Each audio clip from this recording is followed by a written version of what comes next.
over President Trump's acting DNI director choice, Bill Pulte. The president now says he's nominating current U.S. Attorney and former SEC Chair Jay Clayton to head the intelligence agency. The announcement follows both the House and Senate failing to pass extensions of FISA 702 that allows wiretaps to monitor for foreign threats. Democrats say they were not voting due to Pulte's installation. President Trump now says he's calling off new military strikes against Iran if they didn't make a deal to end the war. Here's ABC's Karen Travers. Now, there are a lot of questions because of this post. We have asked the White House for more clarity on this, have not received an answer yet, but it's not immediately clear what the president is saying was actually approved. Notably, at no point in this short post does he actually say deal, and he isn't providing details on what was agreed to. Excitement building for the start of the World Cup. Tonight's first match in Mexico City between Mexico and South Africa. This is ABC News. U.S. weather agencies warning of more extreme storms in much of the U.S. because an El Nino has formed out in the Pacific Ocean once again with warmer than normal sea temperatures. It is a very strong El Nino that has formed in the Pacific Ocean, according to the National Oceanic and Atmospheric Administration, and meteorologists say conditions will strengthen over the next few months with water temperatures rising in the Pacific Ocean. Typically, that means a storm track hones in on Southern California in the winter months, leading to extreme flooding conditions, and the northern half of the U.S. and parts of Alaska are more likely to see warmer than average temperatures and dry conditions in the winter, but each El Nino is different in terms of timing and magnitude. Alex Stone, ABC News, Los Angeles. Kansas City Chiefs quarterback Patrick Mahomes signing a reworked contract now worth over $500 million. That 2-year deal makes him the first person in the NFL to sign a deal worth $500 million. Michelle Franzen, ABC News. An Arlington officer is fired. More on that coming up. But first, check on your KIRO Newsradio traffic brought to you by Lake Washington Windows and Doors. In South Tacoma, North 5 at South 56, we have a collision blocking 2 right lanes. Also, that exit ramp is fully blocked. One car actually left the freeway and is up on the hill, so it's quite a scene, and drivers are slowing down to check it out. So we're bumper to bumper starting at State Route 512. Olympia to Tacoma has a 15-minute delay, taking you 45 minutes. Heading through Renton, northbound 167 just prior to 405. A collision was blocking, but it's been moved to your right shoulder. You're backed up to South 212. Auburn to Renton has a 10-minute delay, taking 20 minutes. We've got backups at the First Avenue South Bridge, where a marine crossing is underway.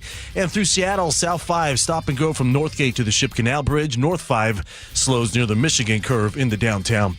Right now, Lake Washington Windows and Doors has given the first 40 June signups with 5 or more windows a free patio door plus 12 months free financing. Visit LakeWashingtonWindows.com. KIRO News Radio 97.3 FM Northwest News. Now, the latest from KIRO News Radio and MyNorthwest.com. Good afternoon. I'm Nate Connors. An Arlington police officer accused of possessing child pornography has been fired by the city. Dustin Bartlett, a nearly 8-year veteran of the department, was terminated after an internal investigation. Bartlett was arrested in May after Island County investigators served a search warrant at his Camino Island home. The investigation began when his girlfriend reported finding suspected child pornography on his computer. Bartlett was placed on administrative leave following the arrest and then later arrested again for allegedly violating a domestic violence no contact order. It's a mixed picture in the housing market, with Seattle feeling some pullback. Redfin reports the national median home price hit a record of just over $400,000, but demand is cooling, with pending sales down for the 4th straight week. In Seattle, sales are down 12% year over year, and prices are edging lower. High mortgage rates, now in the mid-6% range, are also pricing many buyers out. For months, Aurora Avenue neighbors have been asking for city leaders to do something about the gun violence in their community. Today, the city has a response. KIRO News Radio's John Repp reports. Today's press conference includes Seattle City Council members and Mayor Katie Wilson, along with the police chief. Earlier this week, Keith Carpenter, pastor of Epic Life Church in North Seattle, called out city leaders specifically. Council member District 5, please show up. Mayor, please show up. People are being shot at. Houses are being shot at. There's bullets coming through walls where infants are sleeping. Council members have recently called for closure of several streets as well as a longer-term strategy. John Repp, KIRO News Radio. The restaurant inspection map that some King County diners rely on is finally back online. Don't eat it, just eat it. The county stopped updating the food safety ratings website last November during a major technology upgrade. Now you can search for restaurants, check food safety scores, and review inspection histories. Public Health, Seattle and King County says it's also exploring improvements to make the map more user-friendly. And now check out your KIRO News Radio weather forecast. Sunny and 72 this afternoon, and then sunshine for the next week. 74 tomorrow, and then the heat is on. 80 Saturday, 88 Sunday, 90 on Monday. Sunny and 62 over downtown Seattle. I'm Nate Connors, KIRO News Radio. Your best source for local news, serving Western Washington and the world with the KIRO News Radio app. Always streaming live on your smart speakers. You're listening to KIRO News Radio, Northwest News. And now, it's time for the Jake and Spike Show on KIRO News Radio. With your hosts, Jake Skorheim and Spike O'Neill. Welcome to the Jake and Spike Show, Thursday edition. I'm Spike O'Neill. Sitting to my right, your left if you're looking on the YouTube channel. If you're not watching the show on YouTube, you're missing half the experience. Go to the KIRO app, KIRO News Radio app, and get downloaded today and get yourself involved our YouTube channel. Mike Lewis, welcome to the show, my friend. Always happy to be here, Spike. Well, it's underway, Mike. It's actually kind of interesting because I think the last several times we've been on air together, it was not on your show. No, it was somewhere else. Yes, somewhere else. But somewhere else. It was a fine show. A fine show that runs just on the heels of ours, the John Curley Show. We get to do that together. But now we get you here for the noon to 3 audience, and we're really glad to have you. I've had a lot of coffee. It's underway, Mike, and not this show. World Cup 2026. I know. Is officially, underway. It's Mexico and South Africa do they kick off? Yeah.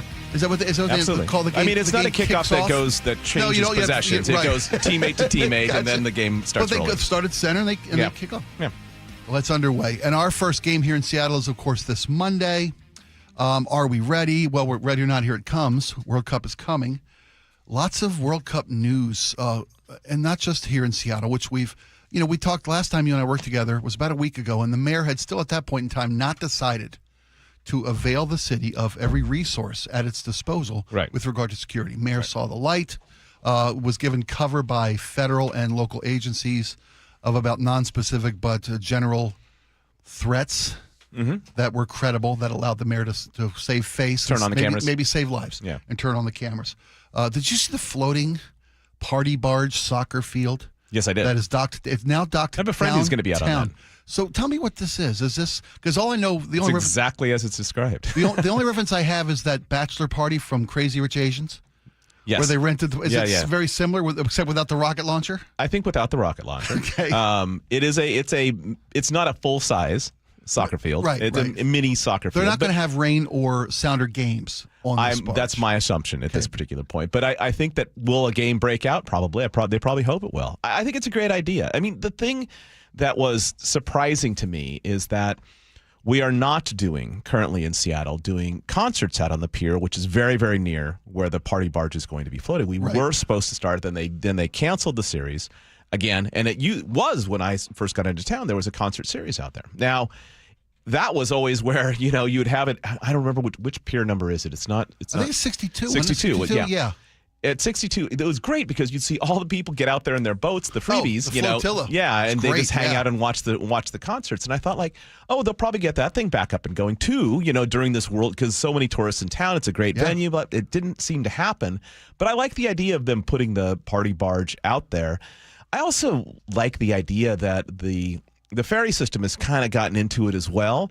And I know that one of the Seattle's rental units are down from last year's total. So the non-World Cup year. I think people just stayed away. Yeah, the Airbnb market, while the prices are up 24% from last year at this time because of World Cup, the rentals, we are the only World Cup host city whose Airbnb numbers are lower than last year's number. Yeah, it's kind of surprising, right? But the thing that's actually kind of interesting is that we also, a lot of friends who say live on Bainbridge Island and other places are finding that they did pretty well with this because the nice thing about, say, if you stay out on Bainbridge Island, is that you can take a ferry almost directly to the stadium. I mean, you're walking distance once the ferry arrives.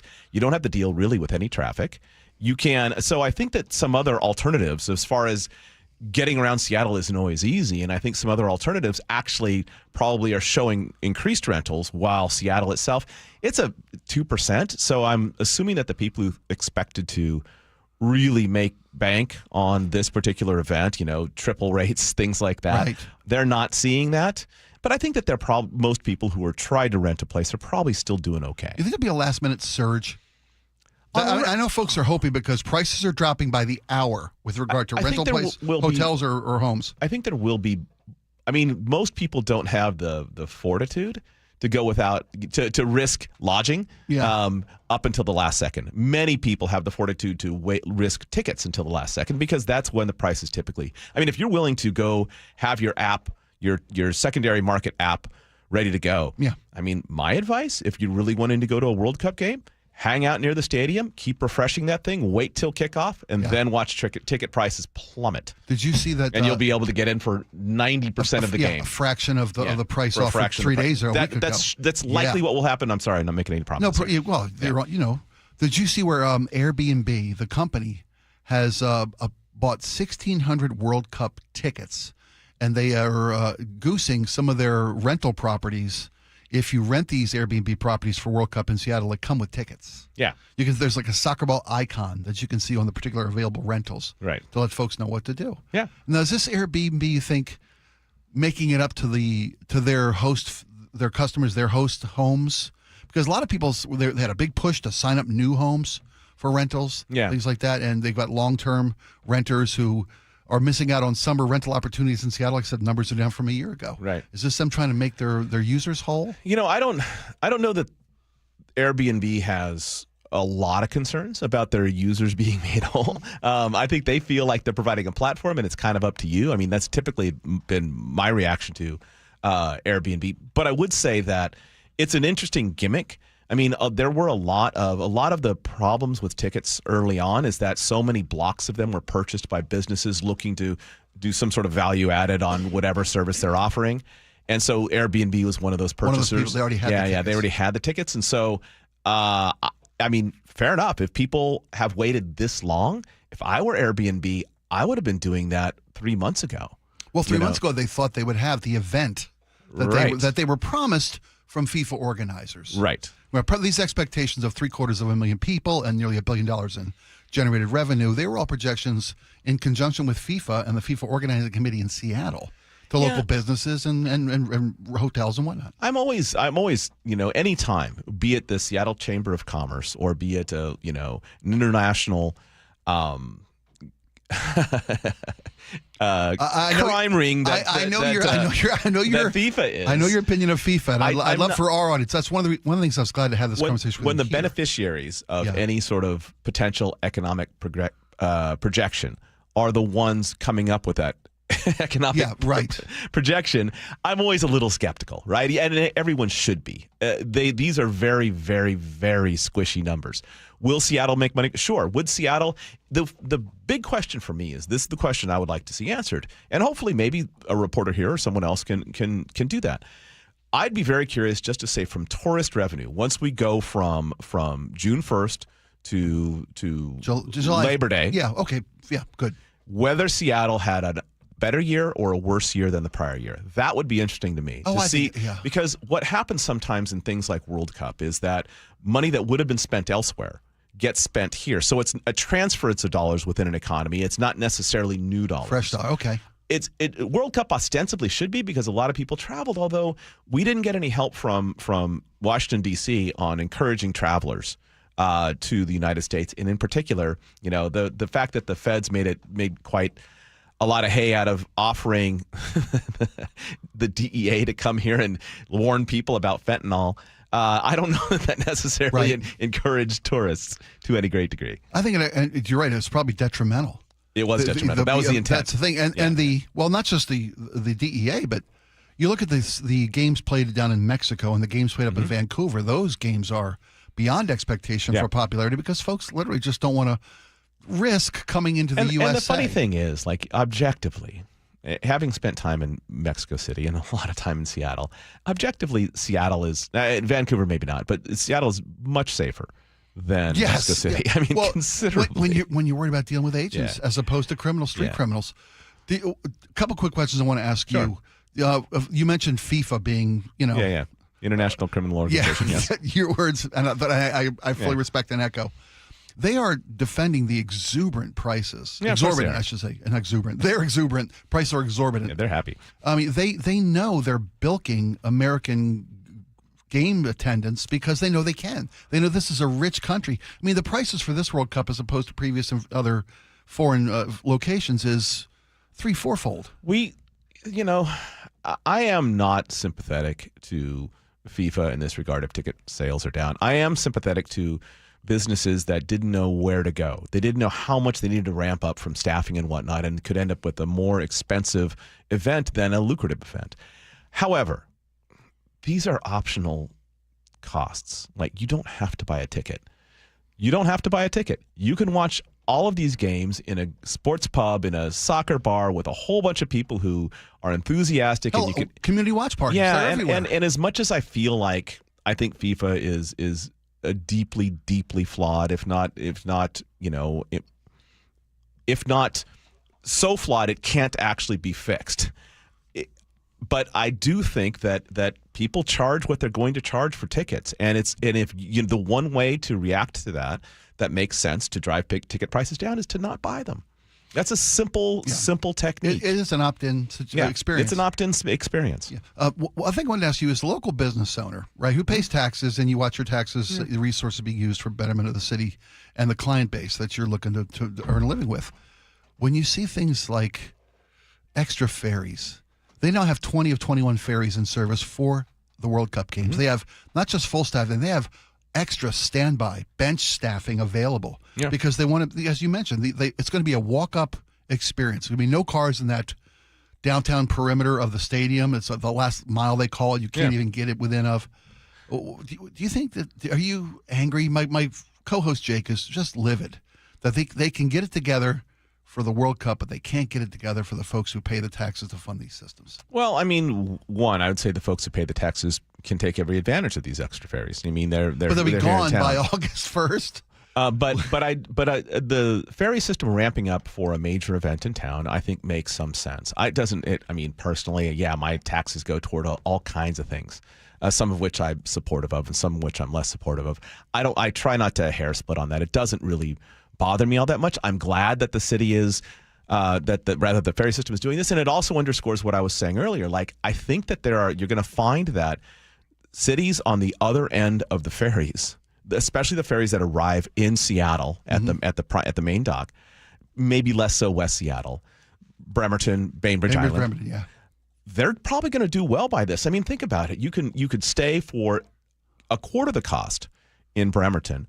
You could spend 50 minutes on a ferry across the Puget Sound. Right. Maybe you're lucky enough to see a pod of orcas. You're certainly looking at Mount Rainier. You end up right at the stadium. You've dealt with zero traffic. You had a beer on the thing on the way over. You don't have to. You can have a lot of beers. You have to drive home to the game. You don't have to drive. Like literally, that's exactly what I would have done. That is such a great way to, and you could stay in town as long as you want, and then later on that evening, you again don't drive home. Like, I'm hoping that cities like Bremerton and Bainbridge Island, that they actually do quite well with this. And I props to the savvy travelers who figured this one out, that they are not going to have, there is no, what there's never is especially with a expanded ferry service, what there never is traffic jams. And so you can actually, not as a walk-on, no. You can actually, not as a walk-on. That's a great question, because since it's a no-drive area downtown, are there going to be cars? There's going to be cars, right? Deviated away from downtown, from the game corridor? Yeah, right? I mean, I don't know specifically what the traffic patterns are. We do have people here at KIRO who are experts in that sort of thing, so we should probably ask them. Those folks. But I don't know about that, but I do know that. I mean, I think that the extra ferry service is great, because you don't really need. The reason you have extra ferry service is what they have regularly does actually handle the load. So I don't mind that they're stepping it up because there's going to be extra people in town. That makes sense. They should open up the door to doing that more frequently when we do have a major sort of event like that. I would think that would make sense as well. But the World Cup is an unusual one in that it lasts for an extended period of time. Right. So what people do is they come into town for 3 weeks or something along those lines, and they end up doing a lot of things, frequently involved maybe going out to the Olympic Peninsula or going out to Bainbridge Island or something like that. We mentioned this earlier in the week, and there's been some consternation about they did all this traffic mitigation prior to the events of the 5 weeks of games here in Seattle with regard to like the I-5 Revive project being wide open and business as usual. I love having a 35-minute commute instead of an hour and 15-minute commute every morning now. But then there's no parking at the games. All those parking garages in downtown Seattle at the stadiums are not open to the public. No cars are allowed. I was talking to somebody who's in security who asked to speak with anonymity. Said it's a safety concern for a horrific event. I mean, that it's not because they don't want to have traffic coming in. It's flow of, it's because they can't guarantee that something untoward wouldn't happen in those garages, which is pretty eye-opening for me. I was amazed at how much. In the last week, it's been revealed how much coordination there is with regard to like how the mayor decided to finally turn the cameras on. Right. How many federal agencies were involved? How many different resources are involved from both federal and state? We have helicopters from Spokane. We have motorcycle cops from Tukwila or Eastern Washington, I believe it is. Kennewick. Their motorcycle cops are going to escort teams in and out of the facilities. The amount of preparation, safety preparation, not just logistically, but safety-wise, it's eye-opening. Yeah. I mean, you start a war before the World Cup. There have been issues already about access to the country. Did you see the Somali referee who was denied access? Yeah. He had a diplomatic visa and was just because the federal response from DHS, and I believe it's Giuliani's son is in charge. I think it's Andrew Giuliani. They won't give specifics, but anybody who has contacts with a terrorist supporting organization, I forget which of the Hunties or that this referee was somehow associated with, guy wasn't allowed access to the games, to the country. There's as much as I'm not a fan of certainly many immigration policies by the current administration, I would say this. I wish that of all these stories, and I've read a bunch of stories about this, I do wish that we could have some point of comparison on World Cups in other places and the last World Cup here, which was quite a long time ago, or the last big event here, say the last Olympics here, or something like that, where you get a lot of international travelers. Because I'd be curious to say, like, that we're getting, admittedly, like, this is a ref and considered one of the best referees in all of Africa. That's how you get this job. I mean, that's like getting called to if you're an umpire in minor league baseball, that's like getting called to the big leagues, right? This is a big, big deal, and it actually can really make your career for the period after that, especially if you have a good showing. Because remember, the players are all being assessed by us and pundits. The refs are being assessed by FIFA. Like, this is a way, like, this is actually a tryout for some of them to move to that next level. But I would say that I'd be curious to know, when there are these international events, and certainly the World Cup, which moves every 4 years and moves to a different place every 4 years, how many times that people are denied access. And I bet it is probably a little more common. And I'm not suggesting that I'm a fan of what's going on right now. I hear what you're saying. But I wish that there was a point of context. Like, hey, if it's 7 people, a couple of people on this team, a referee over here, like, is that actually kind of normal for the World Cup? Because we're so hyper-focused now on all of this stuff regarding immigration in the United States, and we're watching this, and there's a lot of attention being paid. But is this sort of... Do these things happen every single World Cup? And is this kind of the norm? And that's the context that I wish that this actually had. I haven't. It's the first time somebody's mentioned that to me, because I've been hearing the same rage bait. Absolutely, they're not letting players in. They're not letting referees. And I'm not excusing it in any way. But I just don't know how I'm supposed to feel about this until I actually know the context of it. Right? Yeah, and the fact that this referee is Somalian, and that nationality has been targeted by this administration is why the rage baiters as garbage people have so much so much ammo. Coming up, what I didn't realize until recently was, I think the USA got World Cup 2026 probably because it was already a party going on, the 250th anniversary, the semi-quincentennial of America. Next, we're going to talk about the preparations and your tax dollars being used in ways I hope you're proud of. It's the Jake and Spike Show with Mike Lewis. We'll be right back.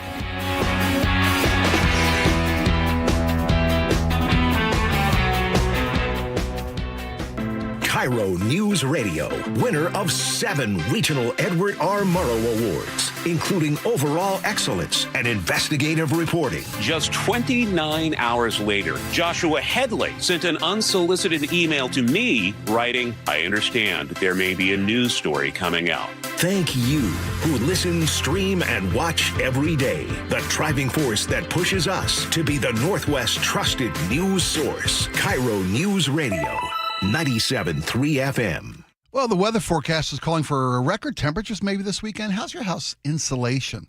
How'd your roof hold up during the winter rain season? If you don't know, you may want to give my friends at Integrity Roofing and Construction a call today. Schedule free roof assessments. Schedule a video inspection. Integrity's got years of experience in roofing restorations. They got a full design team. They can do it all for you. Give them a call at 206-202-ROOF or go on their website, integrityrc.com. Check out the amazing reviews. One of them was mine. They took great care of our home. integrityrc.com. Has your junk drawer taken over the whole house? Closets jammed, garage packed, pantry a mess? Don't just live with it. John Curley here for Closets by Design. Organize your closets, garages, laundry rooms, and home offices with Closets by Design. Everything is custom built for how you actually live. For a limited time, get 40% off plus an additional 15% off and 18 months 0% financing on approved credit if paid in full.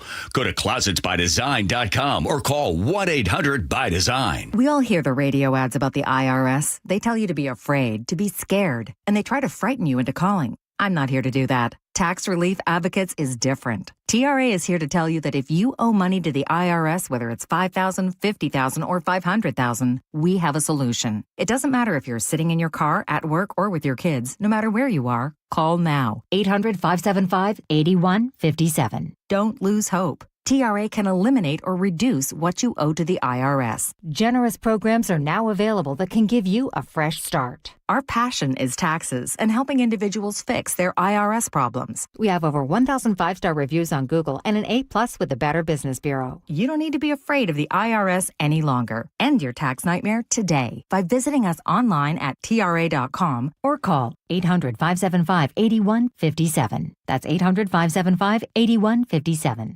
Tax Relief Advocates. Real solutions for real people. Under these arches, opposing teams are put to the test. Can they hear themselves over the boom of the 12s? Can they withstand the Seattle elements? Can they compete against us? Touchdown! Seahawks! This city lives for Sunday. Get your tickets for Seahawks game days at Lumen Field and experience what this city lives for. Visit Seahawks.com today. You could sleep through the night without thinking twice. You could take a seat in the middle of the theater. You could drive without worry of where the next restroom is. You used to say yes, and somewhere along the way, you stopped. Not because of one big moment, because of 100 small ones. A little more urgency, one more trip to the bathroom at 2 a.m., one more mental note about where the restroom is. It happened slowly enough that it just became you. But it's not you. It's enlarged prostate, and there's a treatment called aquablation therapy, the only ultrasound-guided robotic-assisted therapy for enlarged prostate. Find an aquablation therapist near you. Call Aquablation Seattle at 206-666-2466, 206-666-2466. That's 206-666-2466. All surgical treatments carry risks, and results may vary. Side effects may include urinary symptoms, mild pain, ejaculatory dysfunction, or infection. In rare cases, complications to the urethra and rectum may occur. Aquablation therapy may not be right for everyone. Talk to your urologist to learn more. Visit aquablationseattle.com. Hey, John, why don't you tell everybody why you started going to Longevity Medical Clinic? No, I don't want to do that. I can tell you, I started going to Longevity Medical Clinic before I started doing these commercials, but why I went is not important. Oh, it absolutely is. Okay. I'll tell you. I was a Sammamish City Council member, and whenever they had asked me to do the Pledge of Allegiance, I couldn't make it through the whole thing without crying. I know, it's so dumb. I mean, I know I'm patriotic, but what the heck? So I go into Longevity Medical Clinic, and I explain this to them, that there's something wrong with my hormones or something, and they see the testosterone and the estrogen are all out of balance. We balance all that stuff, and I can do the Pledge of Allegiance without crying, but I've also noticed that I deal with stress a lot better, don't I? Yes, you're a lot easier to live with because you're getting more sleep, you have more energy, you're better organized, and I'm not helping you look for your car keys every morning. Right, because now I've taken the steps to take care of my mind and body. I strongly recommend anybody get the free health analysis at lmclinic.com. That's lmclinic.com. If you got into a car accident, you can negotiate with the insurance company yourself. Or you can make the wise decision and call the Herald Car Law offices. They handle the paperwork while you recover. They negotiate with leverage, and they get you the recovery you actually deserve. An amount that's almost always higher than what you would have walked away with on your own. 7 locations across Western Washington and a free consultation at carlaw.com. There are 2 R's in car, C-A-R-R. Car accident? Call CAR. Online at carlaw.com.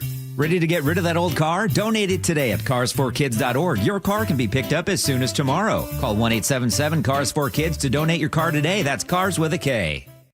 KIRO News Radio, 97.3 FM, Northwest News. Now, the latest from KIRO News Radio and mynorthwest.com. Good afternoon, I'm Nate Connors. A Ballard family known for feeding customers at Seattle area farmers markets is now receiving help from the community after a devastating fire. Seattle Fire says hot embers likely ignited a woodpile early yesterday morning, causing an estimated $500,000 in damage. Ben Chandler with the Wallingford Farmers Market tells KIRO 7 TV. Right away, right after I got off the phone, stopped everything I was doing, didn't eat breakfast, didn't drink coffee, just hopped online and did my best to get a fundraiser up and running. Friends say the family have spent years helping others, and now the community is returning the favor. Autopsies are confirming new details in the deadly paper mill implosion in Longview. The Cowlitz County coroner says the victims died from alkaline chemical burns. The report released today covers 10 of the 11 people killed at the site. The final victim died at a hospital. The victims ranged in age from 26 to 58. Investigators are still working to determine what caused the chemical implosion. Seattle is boosting support for small businesses hit by crime and vandalism. The city's Back to Business program is increasing reimbursement limits for repairs and security upgrades. Businesses can now get up to $5,000 per incident for damage. That's up from $3,000, and up to $10,000 for security improvements. The program has already provided more than $1 million in grants since launching last year. Applications are open through the end of the year or until funds run out. A victim in our state lost more than $2 million to a scheme promising to lift a bad luck love curse. Federal prosecutors say a Texas couple posed as psychics, convincing at least 3 victims to send cash and gold for so-called cleansing rituals that never worked. Investigators say the suspects targeted people dealing with grief, isolation, or relationship struggles. The alleged scam brought in at least $2.5 million overall. The suspects now face multiple fraud charges and could get up to 20 years in prison if convicted. And now look at Wall Street. Stocks are climbing sharply as Trump says he's canceling planned strikes on Iran. The Dow up over 1,000 points, S&P 500 up 141, and the NASDAQ up nearly 650. And now check out your KIRO News Radio traffic brought to you by the KIRO News Radio app. South Tacoma, North 5 at South 56. Our collision now is blocking just the off-ramp, so that opens up a couple lanes for you. And that has allowed that earlier backup to thin out considerably. South 5 through JBLM, we've already got a thick 3-mile backup approaching that main gate. Up in Renton, northbound 167 just before 405. Our earlier collision is now blocking the right lane. You're backed up to 180th. And if you're heading through South Center, North 5 approaching South 200th, a crash blocks the HOV lane. You're backed up to 516. Federal Way to Seattle is up. It's about a half hour. Text the app to 888-973-5476 to download the KIRO News Radio app. Listen to your favorite shows and get the latest news and updates sent straight to your phone. And now check out that weather. Sunny into next week with summer temperatures kicking in this weekend. 72 today, 75 tomorrow, 80 Saturday, and near 90 on Sunday and Monday. Sunny and 64 in downtown Seattle. I'm Nate Connors, KIRO News Radio. Your best source for local news. You're listening to KIRO News Radio, Northwest News. Welcome back to the Jake and Spike Show. I'm Spike O'Neill. Mike Lewis in for Jake Skorheim today. Mike, welcome to the show. Thank you. So it's not quite officially summer. That doesn't happen for another week or so. I think the 21st is the summer solstice, right? Sunsets after 9 p.m., though, was really nice. Don't even bring it up. Beautiful. I'm already getting mopey about it. Oh, no. Why? What? No. Not about it being late, about it getting shorter again. Oh. It seems to happen so quickly. Are you one of those guys that when you start vacation? I start getting worried about it or getting bummed about it in like late April. That it's I'm just 2 months away from the days getting shorter. I like it when it gets long like this. I love it. I'm the same guy. When I'm on vacation, second day vacation, I've only got 7 days Yeah, exactly. left. I doom scroll my own mind. Well, summer's here, and it's vacation time. We mention that because there are over 100 national parks in America, and they're funded by federal dollars, they're budgetary dollars. Also, park entrance revenue, whether it's at the gate of a park or it's online. 11 senators, including our own Adam Schiff from California. No, he's not ours. I was thinking Adam Smith. 11 senators have written a letter wanting explanations as to why and how much of the federal park budget is being diverted to the celebration of our 250th national birthday in D.C. We talked, I think you and I talked last week about the reflecting pool, not the lake. It's been called by various. Right. A $13 million renovation repair has been completed at the Lincoln Memorial Reflecting Pool. And I bring this up because they're diverting these park dollars. While at times when parks are being closed, maintenance is being diverted, or if not ignored. You don't have as many facilities available. Trash collection has been suspended. Some parks have like 3 ranges to cover hundreds of square miles of park territory. Right. And we're doing this, all this money is being diverted to what's been called the vanity projects. Right. From President Trump in celebration to his birthday, not just the nation's birthday. Right. The funny thing in this, not really funny, but interesting thing, I guess, in this is that for a president who is exceptionally transactional, right?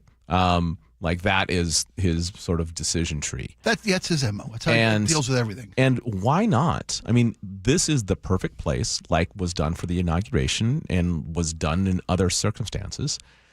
Sell corporate sponsorships for this one. I mean, why not? Why not do something like that and let the national park money stay in the national parks and at least do some routine maintenance and keep some people on who may have been laid off? I can't imagine that all of the companies that have shown an incredible willingness to cater to the president's whims, that they wouldn't have stepped up with all the money needed to make some giant.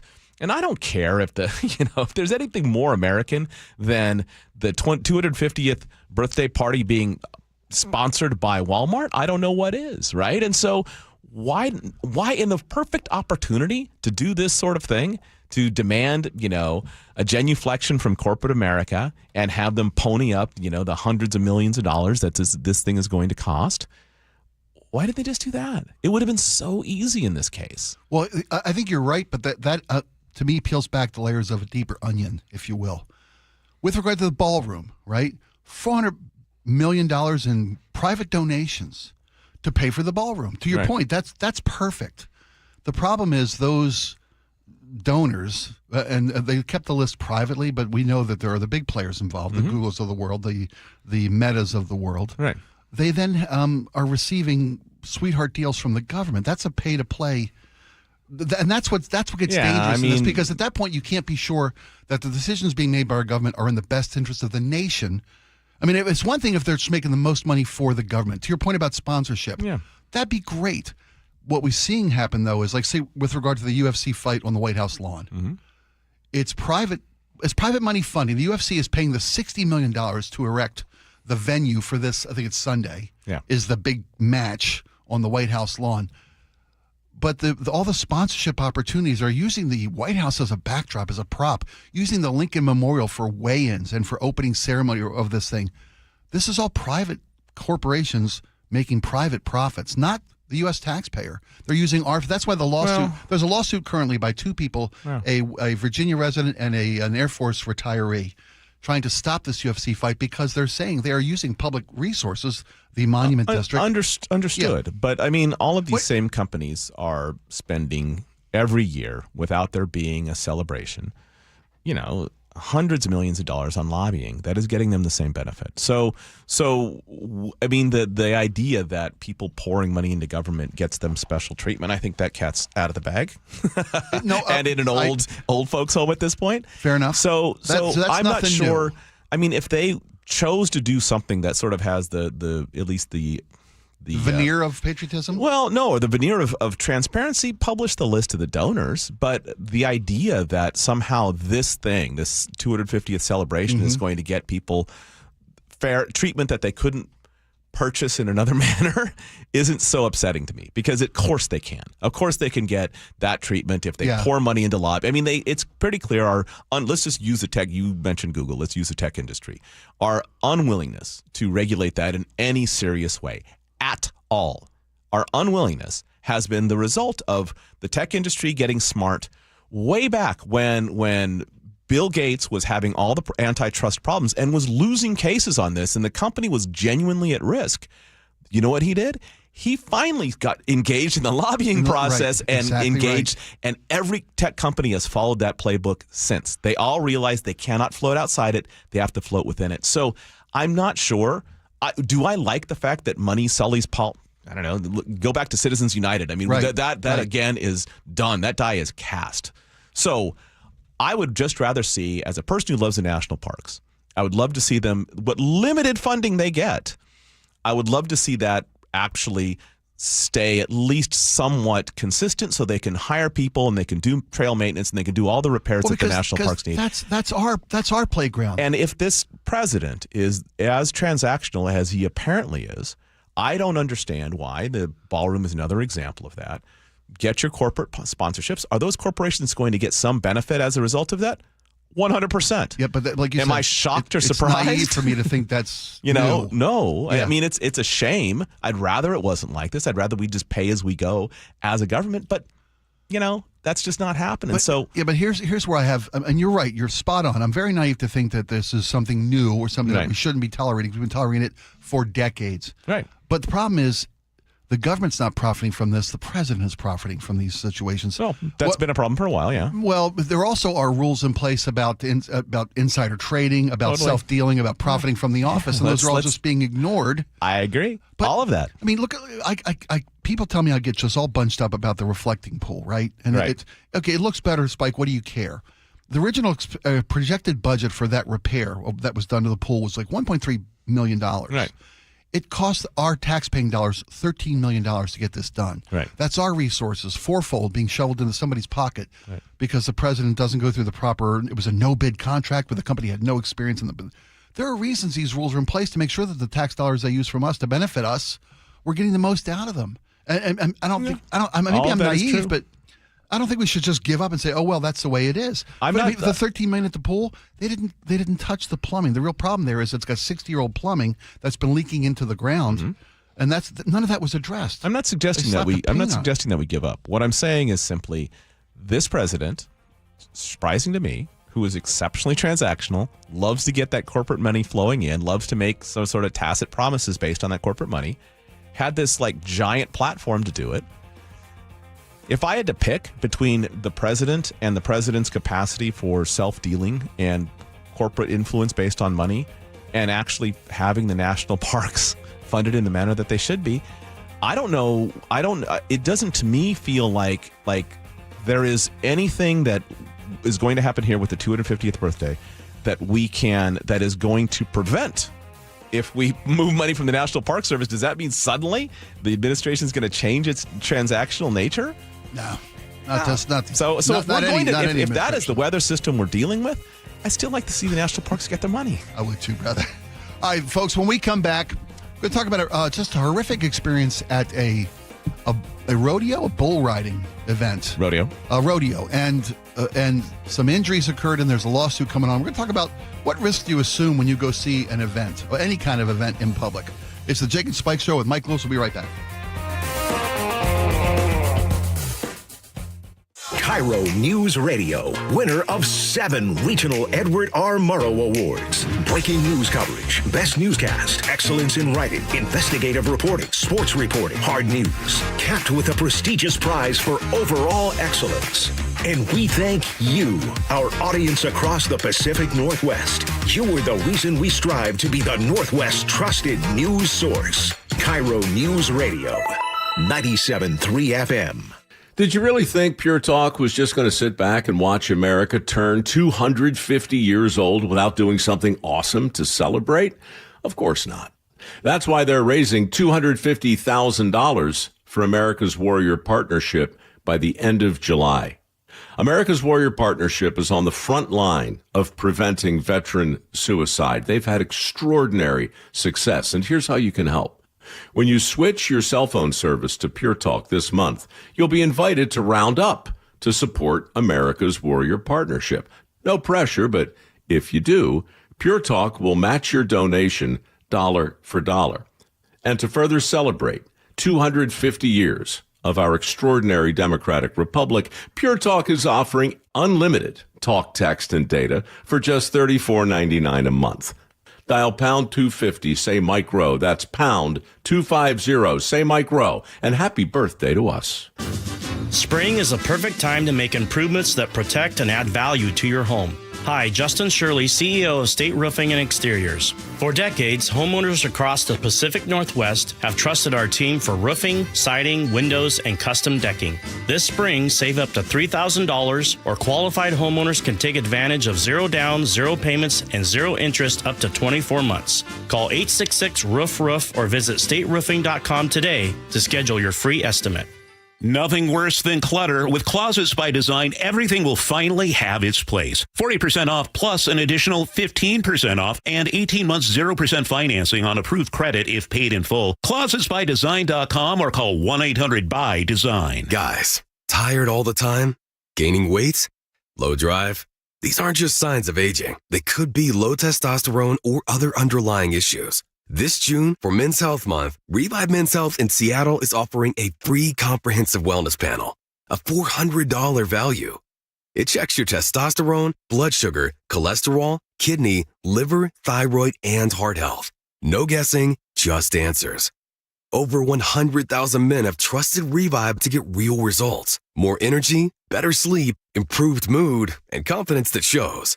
If something feels off, don't wait. Take control and protect your long-term health by knowing your numbers. This offer ends June 30th. Schedule your free comprehensive wellness panel today. Call 206-529-1111. That's 206-529-1111. Or visit ReviveMen'sHealth.com. Feel better, live stronger. Start now. Running a small business means juggling a lot. Your network has to handle it all. That's where a fiber-only provider falls short. You deserve a partner who gives you a greater advantage. Introducing the Total Solutions Advantage only from Comcast Business. A first-ever combination of the largest, fastest fiber-powered network, the most reliable Wi-Fi, gig speeds with equipment and security included, and a 5-year price lock. Plus, it's all backed by a 30-day money-back guarantee. The Total Solutions Advantage only from Comcast Business. A new standard for small business with reliability, security, and savings in one. When you add it all up, no one does business like Comcast Business. Switch today. Get started for $60 a month for 12 months when you add an advanced solution to a qualifying internet package. Limited time offer. New customers only. Requires 300 megabits per second internet, security edge, and additional qualifying service. 1-year agreement, paperless billing, and autopay with bank account required. Taxes and fees extra. Most reliable Wi-Fi based on Open Signal Awards USA Fixed Broadband Experience Report, May 2025. Hey Mariners fans, don't let traffic hold you back from spending your summer at T-Mobile Park. Take the light rail. With stops from Linwood to Federal Way and the brand new Cross Lake line that serves Redmond, Bellevue, and Mercer Island, it's never been easier to catch a game at the best ballpark in baseball.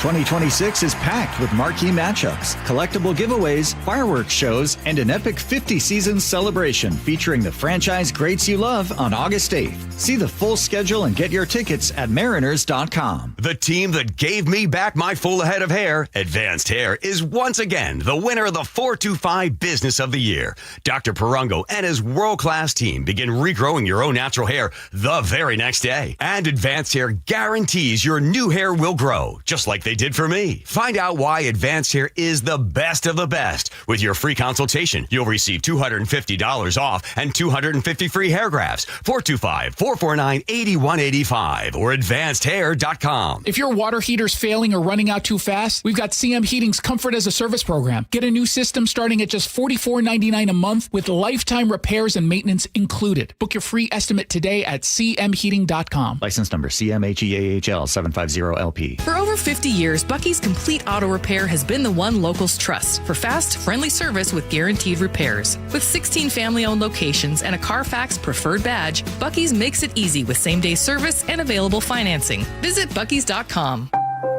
Caregiving isn't just hard work, it's heart work. Every day, caregivers bring dignity, kindness, and comfort to those who need it most. Right now, Washington needs more caring hearts. Your kindness, your patience, your heart are needed more than ever. Caregiver Careers Washington will guide you every step of the way.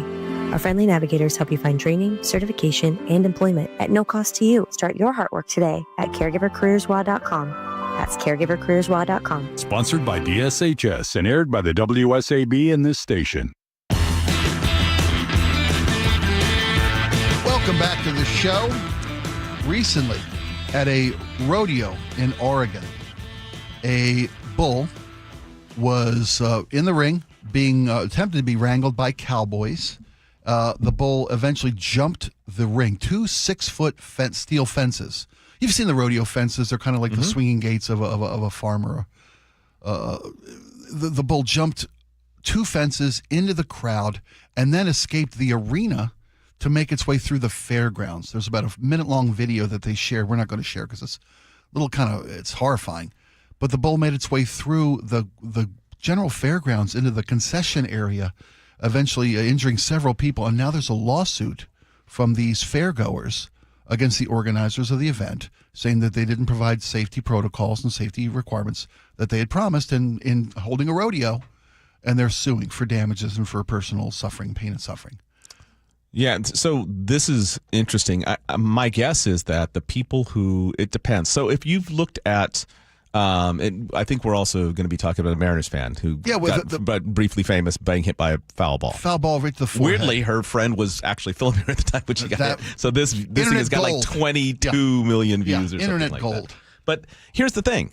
If you buy a ticket, take a look. If you've bought a ticket, if you have a ticket in your wallet right now, take a look at it. It has a disclaimer in it. You are actually not allowed to, if you are assuming liability, when you walk into every single baseball, in every stadium, you have this disclaimer that they are not assuming any liability. Now, will this stand up in court? Well, generally, federal courts have something they literally refer to as the baseball rule. The baseball rule is that no, you've assumed a level of liability, flying balls, flying bats, things like that, as long as the stadium has taken the basic level of precaution. Now, maybe you can argue that, and maybe over time that has been, but those lawsuits almost never, ever work. Now, I don't know. In this one, this was interesting because what doesn't happen to a bat that maybe goes into the crowd or a baseball that goes into the crowd is that baseball doesn't then travel out of the stadium and hit someone run rampant on the concourse. Yeah, it hit someone in Pioneer Clubbing Square. People waiting for garden fries or garlic fries. No. That's still in the stadium. What I'm saying is this bull got out of the ring. Out of the ring. So those folks who bought that ticket, I would guess at a rodeo, there is the same sort of disclaimer on that ticket because it's so pro forma for events. Maybe not in this case, but let's just say that it is. That bull got far enough away to the concessions area outside of the arena that those people probably do have a claim. They are in a concessions area. They did not buy a ticket that said they're going to be watching bulls. They bought a ticket that said, hey, go buy a burger. Right, right. But this pre-burger bull is actually going to come after you. And so maybe that's why they targeted that. Maybe this bull is finally getting one back. There are a couple different lawsuits. One is a resident of Oregon, Bend, Oregon, Allison Hickey. I believe she's the lady featured in the video that's posted. A $9.25 million lawsuit against the Sisters Rodeo Association and rodeo contractor Corey and Lang Rodeo Company, because there's expectation of safety protocols with regard to enough people on staff to handle a bull. Are there situations planned for? Yeah, where a bull gets free. What's the containment processes? The argument is going to be essentially, were these fences, which are largely successful in rodeos, were these fences actually adequate? I mean, obviously, this bull, is a pro athlete too, Bull's name, by the way. Party bus. Party bus. Great name. Yeah, lived up to his name. It's going to be interesting because I think that is where they're going to push to see if those are actually adequate. And my guess also is there's going to be some pressure on the organization to find a way to settle it because they don't want to have to change the standards because that's going to mean every rodeo arena in the United States. If this is a successful lawsuit about adequate protections, it's going to mean every arena is going to have to follow those same things. And so my guess is there is going to be some for the professional rodeo organizers, the tour. My guess is there's going to be some pressure to let's get this thing settled and let's not have to change the standards because it's going to be every rodeo in America is going to actually have to change to that standard. That'd be my guess. It's funny when you mention that this is going to require if they win the lawsuit, industry changes. It's about who has the most money. Yeah. And the lawyers of the Rodeo Association will, of course, but they don't want this going to court. You're right. They're going to settle. They don't want this going. They'll go a little farther with it, but my guess is at some point that it appears like it actually make it and have a trial. My guess is they're going to find some way to make all sides make it go away. To be clear, I don't know if you said this, that no one was seriously injured. A woman, a shoulder broke, an arm broke. Right. So serious injuries, but nothing life threatening. No critical injuries. No permanent damage. We hope. We'll see. Yeah. Okay. So if you're going to the rodeo, don't sit in the first few rows. I don't know, at least not in Oregon. Unless they get bigger fences. Or go to the concession stands. or get the burgers. Yeah, go for the nachos and don't get the beef. When we come back, we'll talk about data centers and the Seattle City Council's one-year moratorium on huge, massive data centers in the city of Seattle. It's the Jake and Spike Show with Mike Lewis with us. We'll be right back after these. KIRO Newsradio, winner of 7 regional Edward R. Murrow Awards, including overall excellence and investigative reporting. Just 29 hours later, Joshua Headley sent an unsolicited email to me writing, "I understand there may be a news story coming out." Thank you who listen, stream, and watch every day. The driving force that pushes us to be the Northwest trusted news source. KIRO Newsradio. 97.3 FM. Pump up the volume. Business moves fast. Orders roll in, deadlines close in.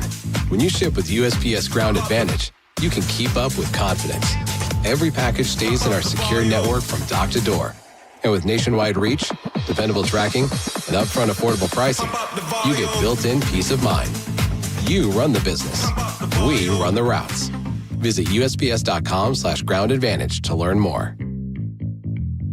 Hey, Green Gobbler here. So you've got a clogged drain in your bathroom. Water in the sink's overstaying its welcome. You're spitting today's toothpaste on top of yesterday's toothpaste. You hoped it'd go away. Yeah, clogs don't just go away. I make them go away. I'm Green Gobbler, the only clog dissolver you need.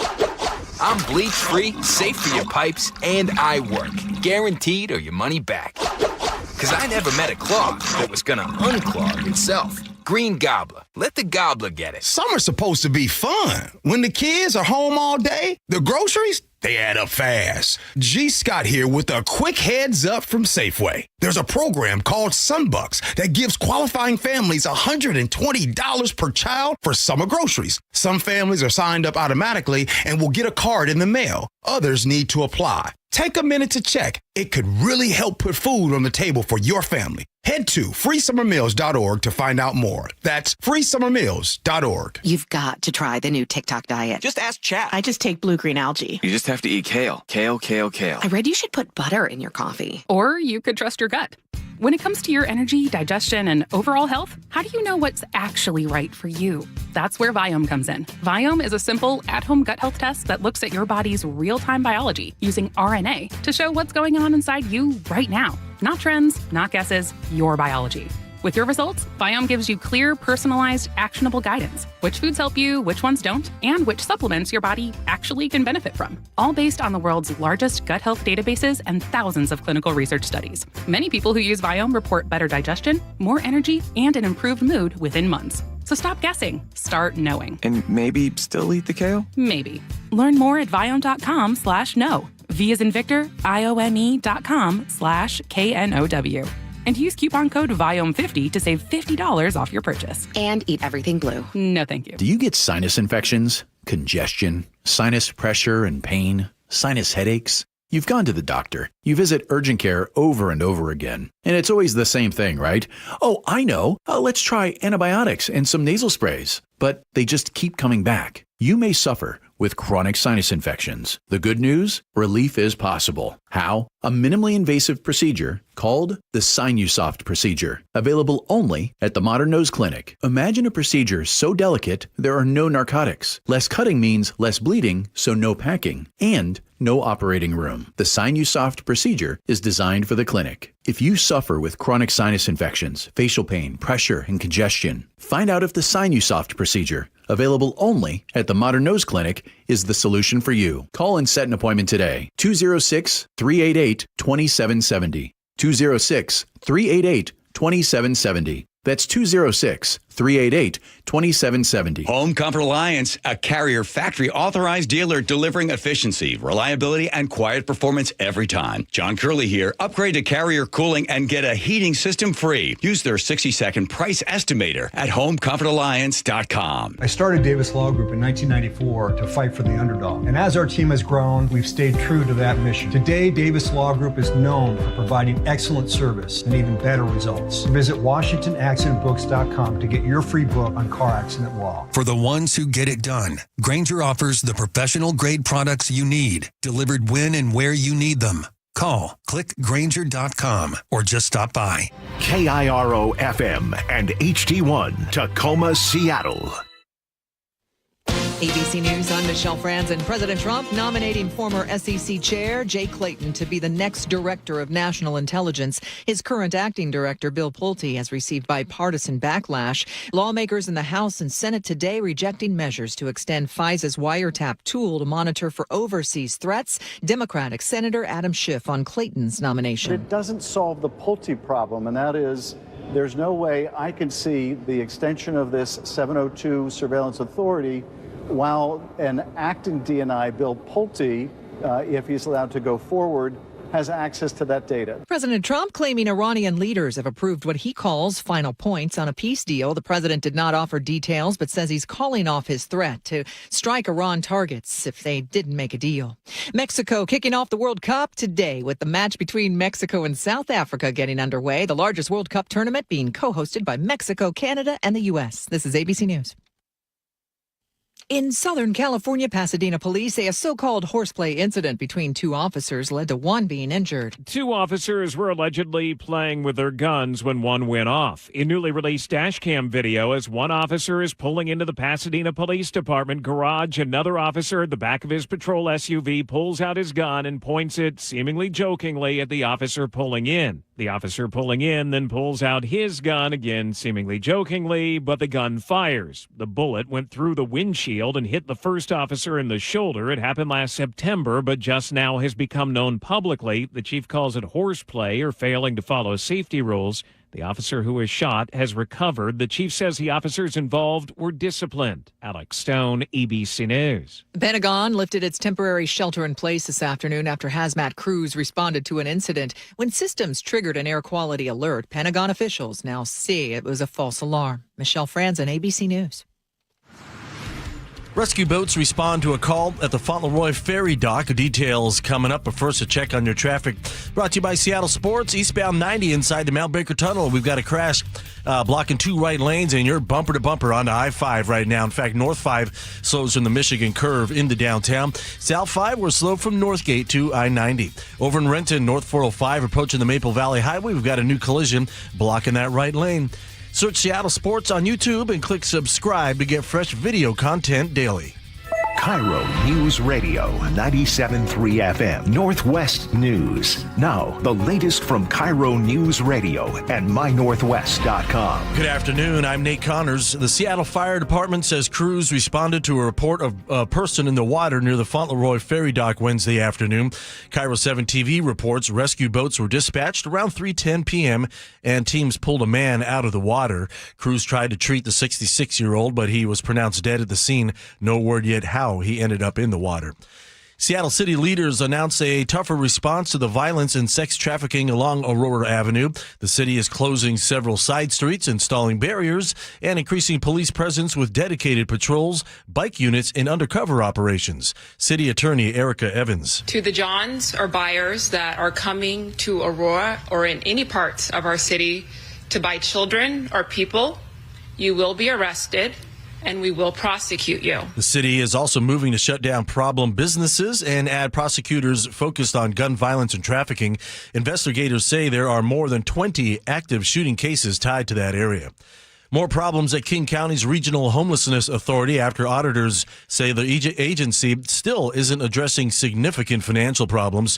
KIRO News Radio's John Repp has the latest. The news site Publicola reports not just one red flag, but 7 red flags from auditors. You'll recall the initial audit uncovered $13 million in money the agency couldn't account for, along with $44 million in operating deficits. Auditors now say the plan to fix those issues still ignores several high-risk problems.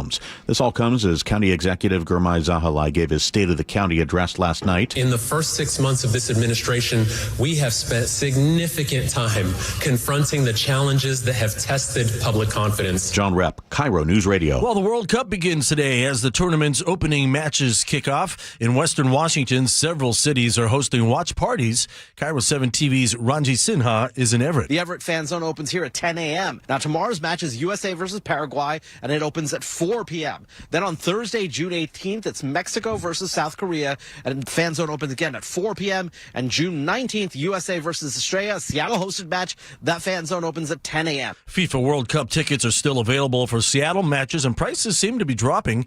KIRO 7 TV's Brooke Griffin reports. SeatPick says there are more than 2,000 tickets available for each of the first 4 matches here. The U.S. versus Australia has the least, with about 2,100 tickets still available. But those come at a hefty price. For that game, the tickets currently start at $1,800.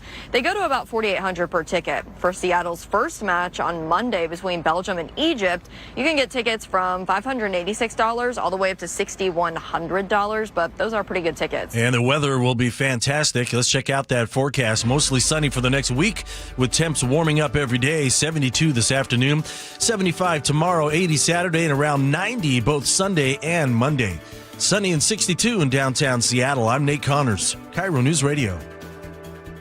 Your best source for local news, serving Western Washington and the world with the KIRO News Radio app. Always streaming live on your smart speakers. You're listening to KIRO News Radio, Northwest News. And now, it's time for the Jake and Spike Show on KIRO News Radio. With your hosts, Jake Skorheim and Spike O'Neill. Welcome to the Jake and Spike Show. I'm Spike O'Neill. Mike Lewis sitting to my right. We're glad you're with us today. If you want to text the show, any thoughts you have on any of the topics that we cover, please do so. The Muckleshoot Casino Resort text line, 888-973-5476. 888-973-KIRO. For you folks that still look at the letters on your numbers on your phone. Old guys like me. Go to the YouTube channel, the Jake and Spike Show YouTube channel. You can watch the show in real time live or at your convenience whenever you want to. We love doing it for you. Mike, you and I spoke last week when we hosted the John Curley Show. Yeah, we got into the AI. It was just announced that day, I believe, that the Seattle City Council was contemplating a one-year moratorium on the massive data centers proposed for the city of Seattle. They then voted, I think it was earlier this week, 9-0 to put this one-year moratorium during what on these 4 new massive data. It was 4 new massive data centers. And there are already 30 data centers operating within the city of Seattle. Right. They're of course smaller. Right. I don't know what that means. I mean, I don't know. A data center can be how small, how big can it be? And we're talking about 4. Currently, data centers eat up 25%, if I'm not mistaken, of the city's power usage in Seattle. These new 4 proposed massive would have added another 30% electricity consumption on top of that, right, for the city. So the moratorium is for us to do some research, have some meetings, take a few lunches. Yeah, so this is a interesting. I don't know that the moratorium serves anything other than a mayor and a city council trying to let its constituency know that they're hearing their concerns. Okay, because the permitting process could have stopped any of these anyway, especially if they're going to oversubscribe the grid. That already happens. But what this did is say, hey, if you're going to be proposing anything, understand that we're going to take a closer look at this. I do hope, actually, that there is a closer look, that this isn't just like kicking the can down the road, but this is actually going to be, I mean, I don't know what they mean when they say study the effect. It seems like we know. But if we don't, and if it is something that we can learn from, like use that year to learn whether or not, because maybe there is some expansion. The funny thing is they're going to expand the existing data centers to a higher level. So that's going to be additional consumption. And they wanted to maybe like, hey, well, why should we give you guys that additional grid space? We want it for ourselves. And that's a legitimate decision for a city to make. Looking out for the constituents that are using this power. Totally. Because those limited access to this power grid is going to mean a rate increase. Potentially, right. Yeah. So I think all of that makes some sense. Hopefully they actually put a plan in place where they do actually study this and find out, because maybe there is an alternative. Maybe there is something else. Maybe you can get, in the same manner we do, everyone loves to talk about carbon credits. And I think that there are assets to that. I think there are some things about the math that maybe don't quite work out. But nonetheless, if you can get these companies that want to build a data center, all right, fair enough, buy an offset. Give a whole bunch of people, some capacity to use less, or a whole bunch of companies some capacity to use less energy, free up that space, it's yours. Like that sort of thing makes a lot more sense to me than just continually straining existing resources or claiming that, hey, we're only going to run these servers at night when, electricity use is down or those sort of things. Non-peak hours. Non-peak hours, whatever. It would be nice to see some sort of smarter plan hatch that they could buy an offset and then open the data centers. But the interesting thing also about data centers is this, and the reason that they're going to be, that the push to put them in cities has accelerated. One, cities have really robust grid systems already in place. They can move. I mean, essentially the grid, our electricity grid is like a superhighway system, right? Okay. And it is better maintained here than it is in some other places. Admittedly, infrastructure in the United States has a lot of problems, but in a city like Seattle, in a city like San Francisco or Los Angeles or New York, you have a fairly robust system that can move power around quickly. The issue that they're really talking about here is not just the size of the electricity demand of the servers and the electricity demand of cooling these things and all of the stuff that comes along with it. They're also talking about one other thing. It doesn't seem to be getting mentioned much. Latency. So latency is the time when you put, say, I'm buying something on eBay. It's a time that pings to wherever their server is and back to you and takes your money or doesn't take your money or whatever. That latency is a really important factor when your company is being managed by Azure, Microsoft's cloud, or Amazon's cloud services. That latency matters when you're trying to run a business. And you're just doing one transaction, buying some sports memorabilia on eBay. Millions. But when your whole back end of your company, when you're a giant company and the whole back end is being managed, that latency, that ping back and forth, that's why they want data centers near these big companies. Okay. They want them there because the latency matters. Weirdly enough, can I take a quick aside? By all means, no, I'm learning. So this became this big issue in Wall Street about 15 years ago. They were, and this is something, so if you're wondering why you as a home day trader are always going to be on the pointy end of things, it's because of this is one of the issues. Latency allows eliminating latency allows the big players to trade faster and in front of you. They're ping back and forth, so they can actually react, and their algorithms are reacting to the market much more quickly than you can. They'll see everything that's happening seconds before you will. And that matters. And Wall Street figured out very quickly that if they could, literally this resulted in this massive infrastructure rebuilding of data centers on the eastern seaboard to get that latency down and down and down and down. So these giant companies, they all are running essentially on their own freeway systems so they can trade faster and faster and faster at this exclusive level that is not available to you and I.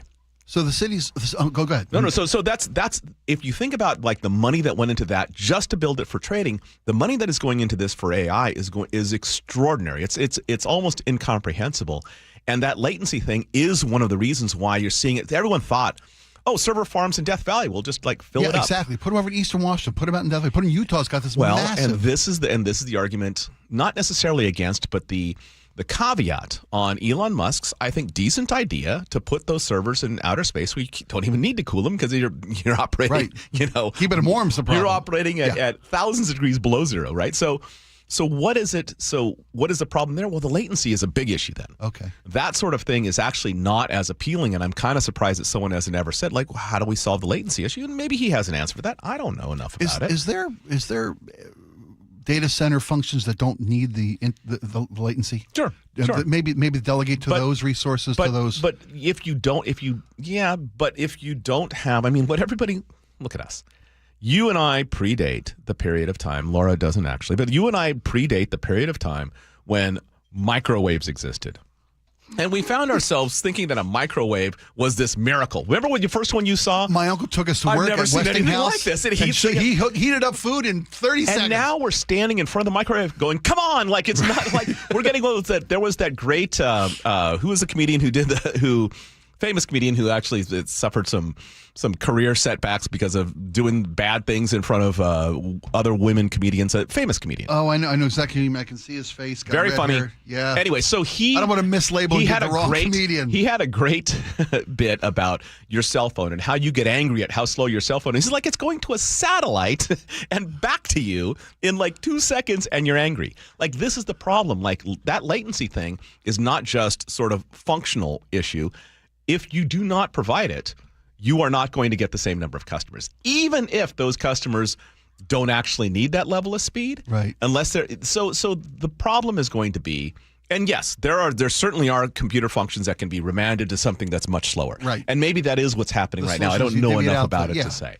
But I would say that if you are offering the shiniest, best, fastest, you're going to win that. You're going to win that in virtually every category of commerce. Does it hurt the city to have this year moratorium? Is this business, these data centers, are they going to go elsewhere with their business? People are complaining about the moratorium, or at least arguing against it, saying, look, this is a city with budgetary concerns, a county, a state with budgetary concerns. Here's an opportunity to bring in big money from these big data center builders or the companies that want to build them here. Are we or is it evolving so quickly in AI and data centers that maybe a year from now we can get just as much bang for a few less bucks? So there is a whole bunch of, this is just me, spitballing here, but there's a whole bunch of variables here, right? There's a reason that companies locate.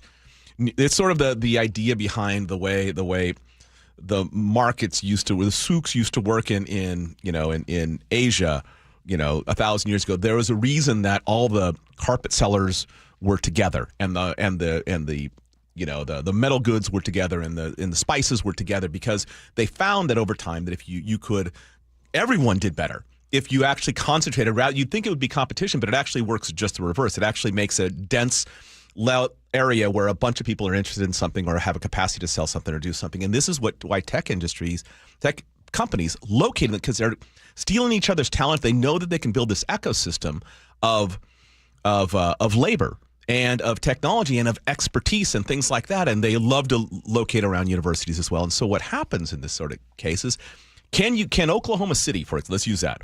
Oklahoma City, does it have more capacity on its grid? Except probably in August, more capacity on its grid to allow a Microsoft to get that additional, data center built and provide it with the power that it needs. Okay. That probably, maybe, let's just say those mid-major cities, let's just say, yes, they have that extra capacity, just for argument's sake. The problem for them, the Microsoft still is, how do we relocate our people there, and how do we continually recruit talent when we're the only thing in town? And so these companies that are using that, they're caught, betwixt and between. They want to be in an area dense with talent where they can all steal from each other, and they also want to get this additional data center capacity. And I'm not sure both of those things are available in the same place anywhere in the United States very readily, if that makes sense. It makes perfect sense. No, so you're asking a very good question, because can Des Moines, Iowa, is that going to become suddenly attractive when it's data? Because if you want to be close to your data center and you want a place where you can build a data center, is Des Moines, Iowa going to be one of those places that got its giant grid, not a whole lot of people, hasn't had that ridiculous growth that a place like Seattle has? And remember, our ridiculous growth has been not we're eliminating natural gas. Like, we're going to depend more on electricity just for regular stuff, much less data centers. We're taking gas off the grid. We're going all hydroelectric. So it's going to get interesting. Like, this tension is going to remap, I think, a lot of the country. One of the groups protesting, speaking out against data centers, and they were all for the moratorium.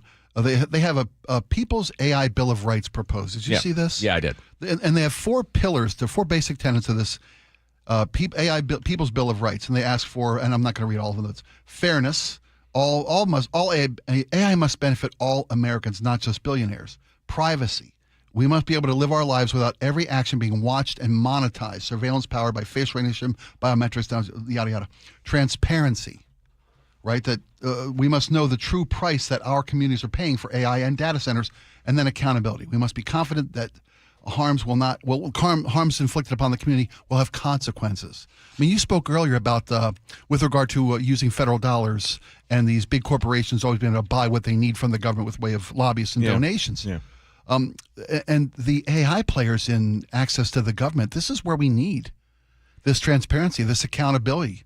This fairness to the people, especially when the government's using its resources and its contract opportunities with these big corporations to make sure that it's in the best interest of everybody that uses every resource we have in our cities, counties, and states. Yeah, I mean, I think that's lovely, But we're asking the same companies that have been unwilling to provide any of this data. The same companies that will not let anyone jailbreak their algorithms that feed all kinds of garbage.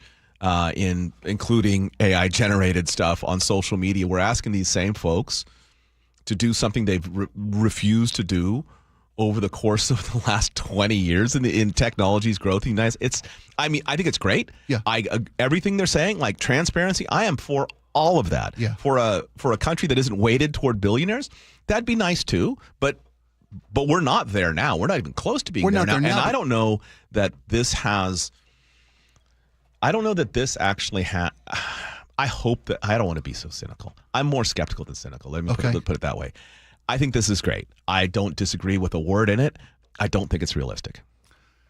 Under this current iteration of our government, are we so far gone that we can never have a government that really is? No, I don't think we're so far gone, but I don't think that. I mean, here's the thing. Like, I hear people complain about AI all the time while using AI. This is how many show hosts every single day use AI to sort of like get a little deeper knowledge on the many issues. You can't be an expert on all of them. I'm doing it all the time. Everybody here is. Yeah. So do you want that tool taken? Are you willing to sort of on your own? Hey, wait a minute. I don't want to engage in this system. I don't want to use up the resources. I don't want to do that on my own. I am going to stop doing all of this. Well, I don't think you're going to, and I don't think I'm going to. I don't think you need to stop it. But with regard to your point about we use it every single day. We use vehicles every single day, but there are federal regulations on what we can and cannot do with vehicles and who can and cannot have access. Same thing with firearms. Firearms are just a tool. And you got to have regulations on these tools to make sure they're used safely and for the best interest. But we've shown with an unwillingness to really regulate on firearms, and but there are some. Kids can't buy them. Yeah, I can't have an Uzi at home. I can't have a tank. There are some regulations. Can't we put some type of governance and regulations and guardrails against these AI companies? These things are moving. It's moving. The government has moved so slowly. Government moved so slowly on social media that it was miles out in front of where government was talking about. Like when government recognized that that's the best example. We're having problems with social media. Social media companies had moved way beyond where the government would like to target because they had moved past that. Well, we got 80-year-olds in government talking about technology. They need a 12-year-old to explain to them. Yeah, the tubes. That's obviously obviously why we have the problem. Yeah, I mean, no, I'm not trying to sound. I'm generally not a cynical guy. I'm a skeptical guy. I think that these guardrails would be great, but who is going to approve them and who is going to enforce them? And I'm curious about that. I mean, I would like to see. These are all very good notions. Yeah, I'm right there, 100%. But I haven't seen us for simpler things. For simpler, knowable things. Well, let's say, for example, the mental health, well-being of our children. When we know what's going on, and we have still declined to put any of these guardrails up, when we've not actually said, like, what would be a simple thing? One simple regulation. How about if we could just turn off the algorithm that feeds us what it feeds us on YouTube and on TikTok and on Instagram. If we could just turn it off and just have it randomized as it was when we all started. You remember those days. I do. You found what you looked up. Right. That was it. It didn't make this profile of you and then feed you stuff. So why not that? Like, just allow us to turn it off. You know why? Because it makes it much less lucrative, because it's not as easy to monetize if that happens. It becomes randomized at that point. They don't know as much about us. One little thing, just a little switch where you could turn it off. Can't get through Congress. You think this is getting through? No, you're right. I mean, no, I'm skeptical. And I'm bordering on cynical. I can smell it from here. I would, and this is not to say I don't agree, because I agree with you. No, I hear you, but 100%. But there's a practicality. It's not doable in this scenario. We haven't shown a capacity to do it. Are the litigation against social media platforms that are taking place in California and 100 other jurisdictions across the country, where these social media networks and companies are being held accountable for the consequences of their business practices? Is that the crack in the armor? Section 230. Yeah, this is very, it's a shame, because we depend so much now on courts. And I'm not talking about just liberals. I'm talking about liberals and conservatives depend so much now on the court system to do our legislation for us. Right. Like, this is where we're at now. Like, it's like, because no other tool seems willing to engage in the process. Right. The other two branches of the government have seemed to acquiesce their powers. They've abdicated. Yeah, absolutely. So in this particular case, am I hopeful of those? 100%. I'm hopeful that they at least allow us a chance to crack it open and fix it, or fix a little bit of it. I'll take a little bit. Take one step in the right direction. Absolutely. Back on course. All right. Thank you, Mike. Beautifully done. When we come back, we're going to talk about a local iconic institution that has been saved by the bell, if you will. It's the Jake and Spike Show with Mike Loswell. When we come back.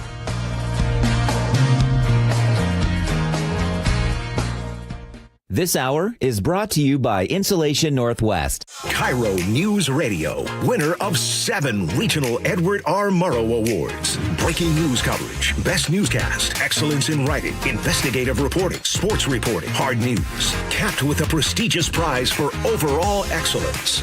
And we thank you, our audience across the Pacific Northwest. You are the reason we strive to be the Northwest's trusted news source. KIRO News Radio. 97.3 FM. This is the story of the one who keeps multiple buildings running smoothly day after day. Plumbing that flows, HVAC that hums, cleaning supplies that keep surfaces sparkling. That's why she counts on Grainger. With easy reordering online and 24/7 support, Grainger helps her keep the products she needs on hand. So shelves stay stocked and buildings stay ready. Call 1-800-GRAINGER, click Grainger.com, or just stop by. Grainger, for the ones who get it done. Pump up the volume. Business moves fast. Orders roll in, deadlines close in.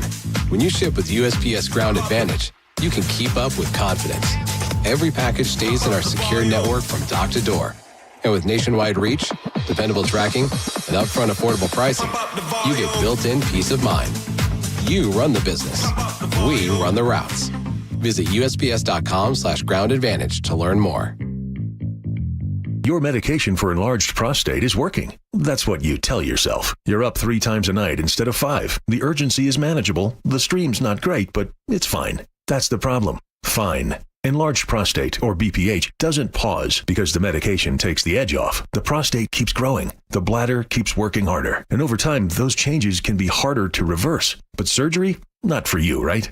Aquablation is not the surgery you're picturing. It's the only ultrasound-guided, robotic-assisted therapy for enlarged prostate. Don't wait until things become unbearable. Find an Aquablation urologist near you. Call Aquablation Seattle at 206-666-2466. 206-666-2466. That's 206-666-2466. All surgical treatments carry risks, and results may vary. Side effects may include urinary symptoms, mild pain, ejaculatory dysfunction, or infection. In rare cases, complications to the urethra and rectum may occur. Aquablation therapy may not be right for everyone. Talk to your urologist to learn more. Visit aquablationseattle.com. You're losing your hair and you simply need a solution that works. You want the best. Modern technology, top-rated physicians, something that's guaranteed to work. Guys, you need world-class Dr. Perungo and his team at Advanced Hair. Advanced Hair has completely redefined hair restoration. From the experience itself to their unmatched results. Receding hairline, bald spot, thinning hair, maybe all 3 like I had. Get your hair back with Advanced Hair's simple one-day treatment that begins to regrow your own natural hair the very next day. Advanced Hair has changed tens of thousands of lives, including mine. And get this, Advanced Hair is once again the winner of the 425 Business of the Year. For your free consultation, call 425-449-8185. Right now, you'll get $250 off and 250 free hair grafts. Refine your hairline with the team that redefined hair restoration. That's 425-449-8185. Or for the before and afters, visit advancedhair.com. 1-877 Cars for Kids. KARS Cars for Kids. 1-877 Cars for Kids. Donate your car today. 1-877 Cars for Kids. KARS Cars for Kids. 1-877 Cars for Kids. Donate your car today. Ready to get rid of that old car? Donate it to Cars for Kids. Call 877 Cars for Kids to speak to a friendly live agent. Donation is super easy, and your car can be picked up as soon as tomorrow. Go to carsforkids.org now or call 877 Cars for Kids to donate your car today. 1-877 Cars for Kids. KARS Cars for Kids. 1-877 Cars for Kids. Did you know you can donate real estate too? Go to carsforkids.org. That's cars with a K. If your idea of a perfect weekend includes a trailhead, a ferry ride, or a last-minute escape to the mountains, say hello to the Subaru Crosstrek. Carter Subaru is Seattle's only Subaru dealership with over 800 Subarus in stock. And right now, get the 2026 Crosstrek with 1.9% financing for 36 months on approved credit. Carter Subaru in Ballard, Shoreline, or online at cartersubaru.com. On approved credit, subject to vehicle insurance and availability. A documentary service fee may be added to the sale price or capitalized cost. See dealer for details. Valid through 6/30/26. Lumen Field on Seahawks game days is your key to unlocking premium hospitality, views, and experiences. Host a memorable event in your own private game day suite. Or see an up-close, unique perspective from sideline and end zone field seats. To learn more about all the ways you can elevate your Seahawks game day at Lumen Field, visit Seahawks.com/premium. G. Scott here. Safeway wants you to know SunBucks gives qualifying families $120 per child for summer groceries. Some families are signed up automatically. Others need to apply. Find out if you should apply at freesummermeals.org. KIRO News Radio 97.3 FM Northwest News. Now, the latest from KIRO News Radio and mynorthwest.com. Good afternoon. I'm Aaron Granillo with renewed hopes for an end to the Iran war. President Trump says a peace deal is imminent. The strait will officially open as soon as we sign, which could be soon, very soon. Maybe over the weekend. More from ABC's Stephen Portnoy. Earlier today, the president said in a social media post that he had canceled what he called the scheduled strikes and bombings against Iran for this evening. He said that discussion and final points have been in both concept and great detail, approved by all parties involved. He went on to name other countries in the region, but not Iran. President also said the deal could be signed in Europe. No official comment yet from Iran. To the closing bell reports as investors went on a buying spree today as soon as the president called off those attacks. At the close, the Dow gained 930 points, climbing to 50,848. NASDAQ jumped nearly 2.5%. S&P 500 gained 127 points. Well, it is just what economists were not hoping for. Initial claims for state unemployment benefits unexpectedly rose last week. Here's ABC's Jim Ryan. Analysts were anticipating a decline of about 5,000 in the number of first-time jobless applications. Instead, the figure went from 225,000 filings 2 weeks ago to 229,000 last week. Jobless claims are seen as an indicator of layoff activity. They're approaching their high for the year. New numbers from Redfin show the U.S. housing market hitting a milestone with the typical home price across the country topping $400,000 for the first time. Here in Seattle, there are signs of a slowdown. Pending home sales are down 12% from a year ago. Prices are actually slipping slightly off about 1%. Now to the real-time traffic desk at 1:33. Here's Nate Connors. Thanks, Aaron. Your Seattle Mariners have the update. We just cleared a collision like 2 minutes ago, eastbound 90 inside the Mount Baker Tunnel. So we're still dealing with these hefty backups stretching onto I-5, bumper to bumper, in fact. In the North 5, you're heavy from the Michigan Curve in the downtown. South 5, heavy from Northgate to I-90. Out in Silverdale, we've got a collision on State Route 3 southbound at Newberry Hill Road, and it has shut down your southbound lanes. This involves a dump truck that is on its side, spilled its load, so we're going to be closed for a while. No estimated time to reopen. South Center North 405 is crowded from really approaching the Valley Freeway now up through the Renton S-curves. South 405 slows from Southeast 8th and Bellevue down to Northeast 44th near the VMAC. Bellevue to Renton at 25 minutes. Don't miss fireworks nights all summer long, presented by T-Mobile. The next show is June 19th. Get your tickets at mariners.com/fireworks. KIRO News Radio, real-time traffic. I'm Nate Connors. Got fair skies today with sunshine continuing through the weekend and hot weather on the way. Today, highs in the low 70s. Right now, 68 degrees in downtown Seattle. I'm Aaron Granillo, KIRO News Radio. Your best source for local news. You're listening to KIRO News Radio, Northwest News.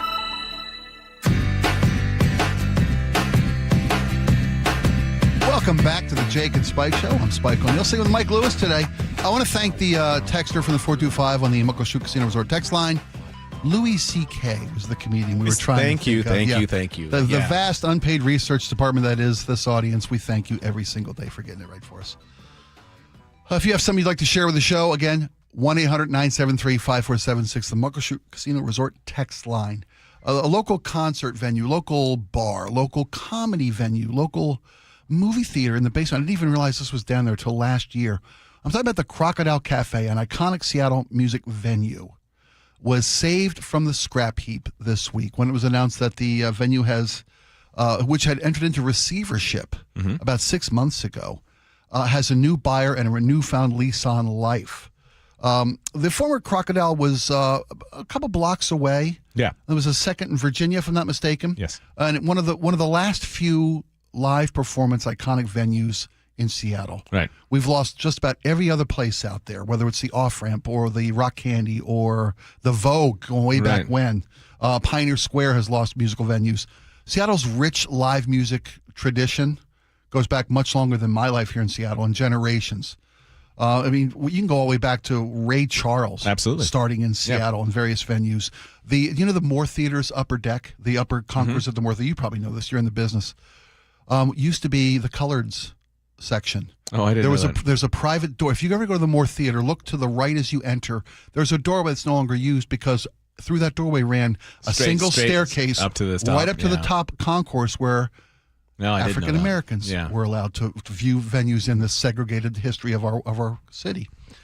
Well, the Crocodile, where so many bands play, the amount of shows that we've seen at the Crocodile, they're threatening to go away because it's tough for any business to stay in business these days. Right, especially after moving from your old location and doing an expensive remodeling, and then you got to kind of make money right away because that is most of the time that's financed. It's not based on having deep pockets. Exactly right. And so you got to be able to pay a bunch of money every day just to get to zero, much less to get into profit. And you're talking about moving to a bigger venue. The current Crocodile's location used to be El Gaucho, the restaurant. Right, which also moved. Moved. But there are 3 stories to that building. The street front level on first, if I'm not mistaken, the new Croc. 1 floor below that was a comedy club that they had open for a while, which has recently closed because they couldn't get the business to keep it afloat. Yeah. Below that is a private bar and a movie theater, a small movie theater. That I didn't know. I've not been in that. I found out maybe a year and a half ago. Right. I went to a family function at that my daughter's pre-wedding party. Oh, was that the place that used to be the big? What was it? There was a small, sort of luxury lounge, little movie theater. Yes, that's it. That had a different name maybe 10 years ago. It probably wasn't associated with El Gaucho at the time. Yeah. But that building, the Crocodile. Yeah, because you would enter right next to El Gaucho. Of course, I remember that venue. That's actually kind of a great venue. It's a great little venue, but the problem is the Crocodile found themselves $1.6 million in debt after their move and renovations and the struggling economy that we've all gone through in the last 5-6 years. It's all post-COVID fallout. Well, one of the investors in the move and expansion of El Gaucho, to the city's good luck, was Susan Silver. Yeah. Susan Silver, of course, was a manager, I believe, if I got the iteration correctly, of both Soundgarden and Alice in Chains when they were just club bands in Seattle, and then through their rise to superstardom. And Susan Silver has always been an advocate for and fan of and champion of local art, local venues. And as an investor in El Gaucho, Susan Silver was the conduit to the new ownership group that just bought El Gaucho. A guy named Jimmy Miller. Just bought the Crocodile. I'm sorry, the Crocodile, thank you. Jimmy Miller is a talent manager, along with Mike McAvoy, former CEO of The Onion. Their group is Comedy Tent Umbrella Company, it's called. They own the Upright Citizens Brigade with theaters in L.A. and New York. They own a venue in Pittsburgh that's a comedy music hall, a Bottle Rocket Social Club. From the story I've heard, and it was a Times piece that I reread it and it reminded me of it. In 1996, Jim Carrey was the host of Saturday Night Live. Right. And he is a fan of Soundgarden. I believe he inducted Soundgarden into the Rock and Roll Hall of Fame. Oh, I didn't know that. So Jim Carrey wanted Soundgarden on Saturday Night Live. So Jimmy Miller reached out and met Susan Silver and got Soundgarden on Saturday Night Live. And they've stayed friends. So when the Crocodile found themselves in dire straits, Susan Silver reached out to Jimmy Miller and explained the club's predicament and what it needed. And his company stepped in to take this out of receivership. And the nice thing about getting out of receivership means that you're essentially buying the debt. And I mean, and some others on top of that. But receivership's it's the last stop before bankruptcy, right? Yeah. Can we find somebody to take over? And it allows you to not have a bankruptcy on your credit, on your background. And your investors to get pennies on the dollar. Absolutely, yeah. All of it. So this is just great.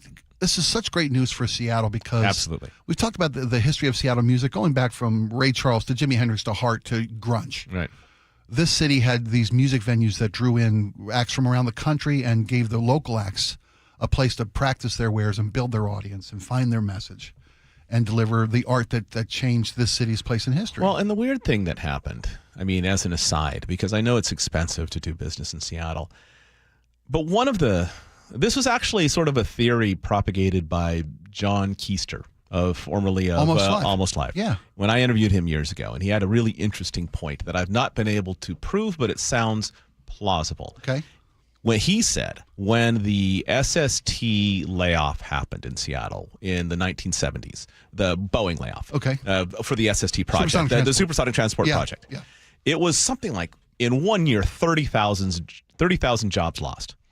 And areas of Seattle cleared out. The famous billboard, last person Seattle turns lights out. Lights out. So what happened was people were walking away from their mortgages, not unlike what happened in Detroit not that long ago.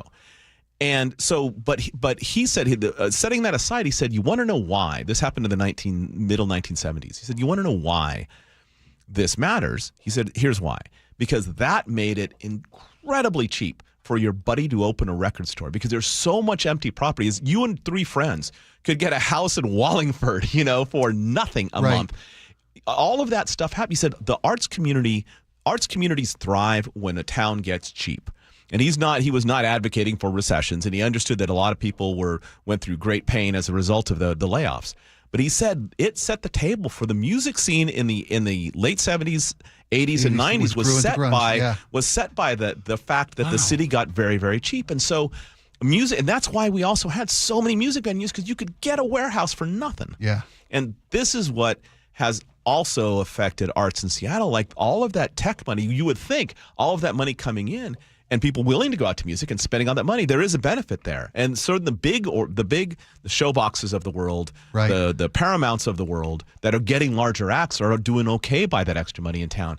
But the smaller places, the Crocodiles of the world, the incubators, the little ones where people go before they're widely known, those are practice spaces gone, much less the venues to and because it's expensive now. And like the years ago in the San Francisco, like why the San Francisco Bay Guardian did this great story. Why are all the greatest San Francisco bands coming from Stockton? And Stockton is a city in the Central Valley not far from San Francisco. And the reason was they couldn't afford to live in San Francisco. That's where they could afford to live and practice. And we're kind of dealing with that right now. I mean, with local acts that have not made it big, it's tough in Seattle. And it's nice to see a place that is willing to extend a hand to the smaller acts, a place like the Crocodile. It's nice to see someone step in and hopefully not only save it short term, but build a structure that allows it to thrive. Well, they've got the resources. They've got the blueprint. They're going to use staffing. And they have other existing clubs. So they're going to bring in all the employees are going to stay at the Crocodile. The Crocodile. They're going to bring in folks from their Bottle Rocket Social Hall in Pittsburgh to show them what they're doing wrong, what they can do right, to support them and make sure this survives. You know, my kid just graduated from art school, from Cornish College of the Arts. And one of the commencement speakers spoke to the importance of art and the artist community in this juncture of our nation's journey. How important it was to, as you see marginalized communities and artists in general being defunded, being co-opted, being censored, being canceled. Right. For art to still have a place inside. It is really the soul of our nation, is the art of our nation. Well, and the thing is, if you're going to pursue that as a career, just to put it in very practical terms, is you're going to... You need a place to play. You're going to be dealing with this in your family. Like, it's you don't make any money doing, or very little money doing this. If you're 1/10 of 1%, maybe you make some money at this, but most people don't. And so having a cheap town actually gives you the freedom to pursue this thing. Right. Seattle isn't a cheap place anymore. And so that's why I got a house with a basement. Exactly. Yeah. Why you have a house Tell with a my basement. kid I ain't moving for at least. So you make Broadway, I ain't moving. Exactly. So keep playing. Exactly. Great job, Mike. All right, when we come back, folks, it's the Jake and Spike Show with Mike Lewis filling in for Jake Skorheim. As I scroll through Laura provided me the paper scroll over our schedule. Pardon me, but thanks for sticking with me. Oh, we mentioned what's that event coming to town? World Cup. The ferry system's involved, not just to get you to the game, but to help you party along the way. We'll tell you about the ferry summer ferry tour from C895 coming up next.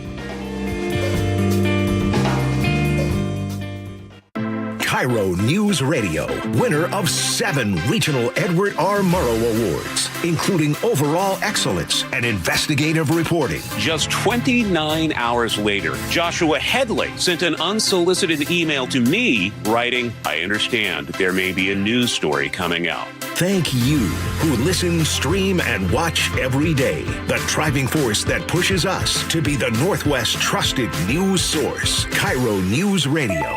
97.3 FM.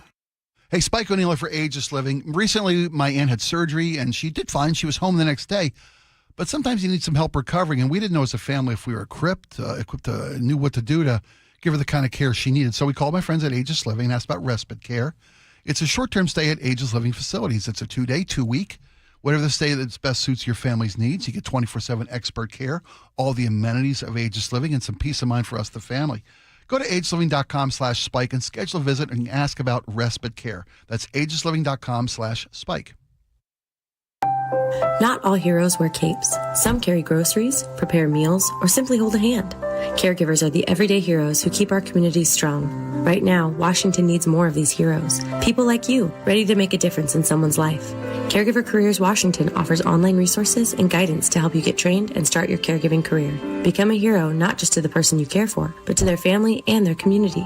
Visit caregivercareerswa.com today. Sponsored by DSHS and aired by the WSAB and this station. Snapshot from Progressive wasn't created for just anybody. Oh no, we made it for you. Smooth accelerators. When that light turns green, you're off. Like a warm knife through firm butter. Going from 0 to the speed limit in an appropriate amount of time. Sure, your car has horsepower, but your horses prance around as silky smooth as your right foot.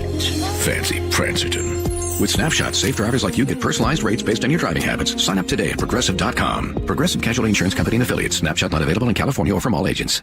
Hey, Green Gobbler here. So you've got a clogged drain in your bathroom. Water in the sink's overstaying its welcome. You're spitting today's toothpaste on top of yesterday's toothpaste. You hope that it go away. Yeah, clogs don't just go away. I make them go away. I'm Green Gobbler, the only clog dissolver you need.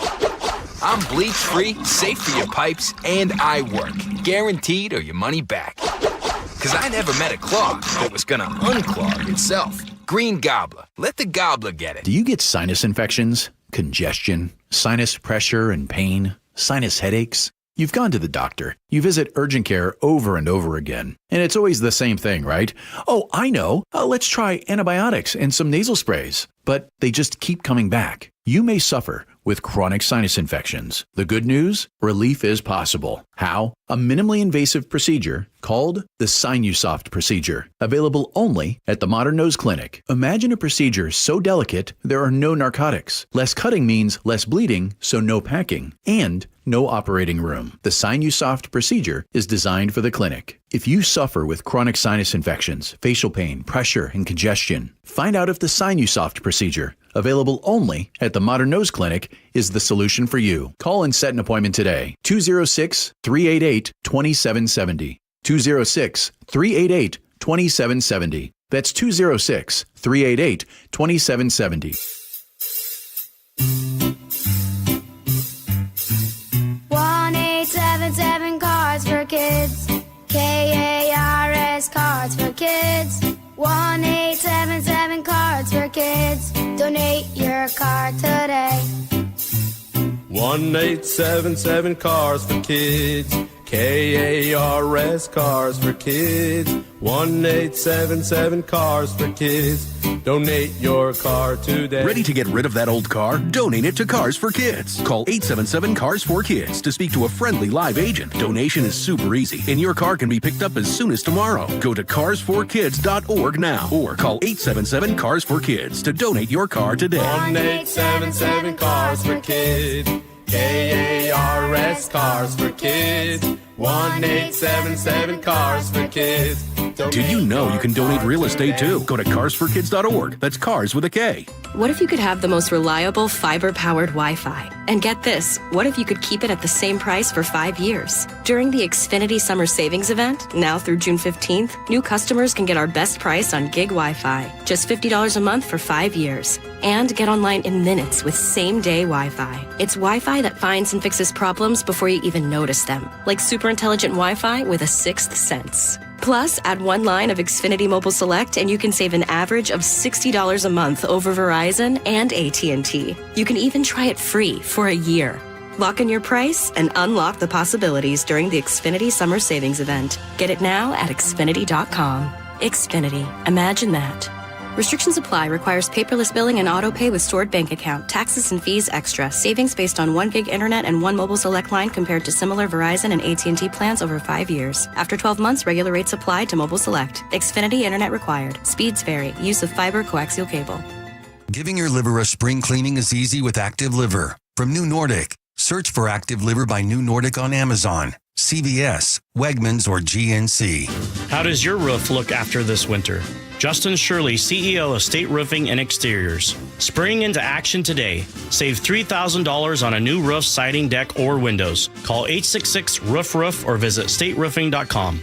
Guys, want long-term health you can count on? It starts with knowing your numbers. This June, for Men's Health Month, Revive Seattle is offering a free comprehensive wellness panel, a $400 value, including testosterone, blood sugar, heart health, and more. Take control of your health today and stay strong for the long haul. Offer ends June 30th. Call 206-529-1111. That's 206-529-1111. Or visit ReviveMen'sHealth.com today. Back to the Jake and Spike Show. Laura corrected me during the break, and I apologize. I mentioned that the C895 Summer Ferry Tour is getting underway soon. We'll tell you about that. But it's to celebrate the 75th anniversary of the Seattle Ferry, or the Washington Ferry System. Yeah, although it's not a World Cup celebration. I don't think it's a coincidence that they waited until June to start running these disco dance parties on the ferry decks. No kidding. I agree. C895 is the Nathan Hale High School radio station. And they are a sponsor. They're at least working with the Washington Ferry System to give you the C895 Summer Ferry Tour 2026. And like Laura said, there's going to be a disc jockey. Oh my God, I'm old. A DJ, it's called a DJ now. A DJ on board. They'll be taking your calls. The ninth caller. The boat will sail numerous runs around the Puget Sound for the next couple of weeks. It's going to be this Friday. No, last Friday. Started last Friday, June 5th. With the Seattle Bainbridge run. This weekend, the 12th, it's going to be the Fauntleroy Vashon Southworth Ferry with Johnny Monsoon spinning the wax. God, I'm old, Mike. I'm old. No, this is like vintage radio history. Vintage radio history, yeah. It's a wonderful thing for the Washington State Ferry System to be celebrating its 75th anniversary, and they're getting in the party spirit. You know, I've been unabashed in my enthusiasm for the ferries. I'm sometimes not enthusiastic about the performance of the ferries, but I am enthusiastic. I love the ferry system. I got here in June of 2000, almost exactly Yeah, I guess 2 weeks ago, exactly 26 years. Happy anniversary. Thank you. And one of the things, I always feel like it's a treat. Every time I'm on the ferries, I dig it. I like it. I walk on, I cycle on, I ride my motorcycle on. I try and take my vehicle on my truck on as little as possible. But I've always thought, and I don't know that they do this or not. So if you're listening, Washington State Ferry System employees, text in 1-888-973-5476. I've always thought that because I made it a point when I first moved up here to ride every single ferry route in the state because I just wanted to. I just liked the ferries enough, and I thought I could. Well, and I was a reporter, so I was traveling around the state anyway. But I always made it a point to add, and I picked all of them off. But I always thought they should do the same thing that you can do in Ballard with breweries. They should have a ferry passport where you can actually get stamped for every single route because there's 11 routes in the state that the state runs, 11 ferry systems with multiple routes. Okay. But you have to do all of them. And there's also the one that I never got, and because they canceled it for a while, but I hear it's back, it's the one across Lake Roosevelt.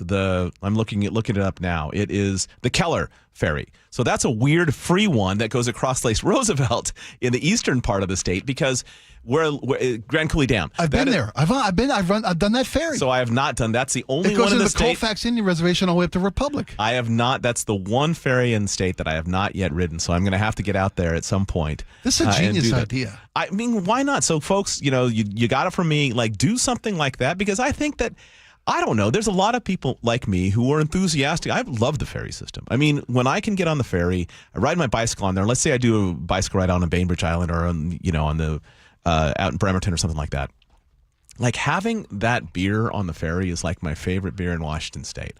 It doesn't matter. It's just the scenery. It's beautiful every single time. It is the most beautiful rain ride or shine. in America, you bet. I love it. And so I would absolutely go out of my way to make sure I completed every line. And if you get maybe a bonus free ride if you complete all 10 in a year or whatever it is. You think would they sell Washington State Ferry System? Listen to me. A one price passport that gets you access to all 11 routes, one free trip on each of those 11 routes, 11 systems. All of that's even a better idea. That's stepping my idea up to an actual maybe walk on level. Only, right? Yeah. Walk on only. Yeah, or by walk or cycle. Okay, so of course it doesn't get your car on. No for that car on, right? One race.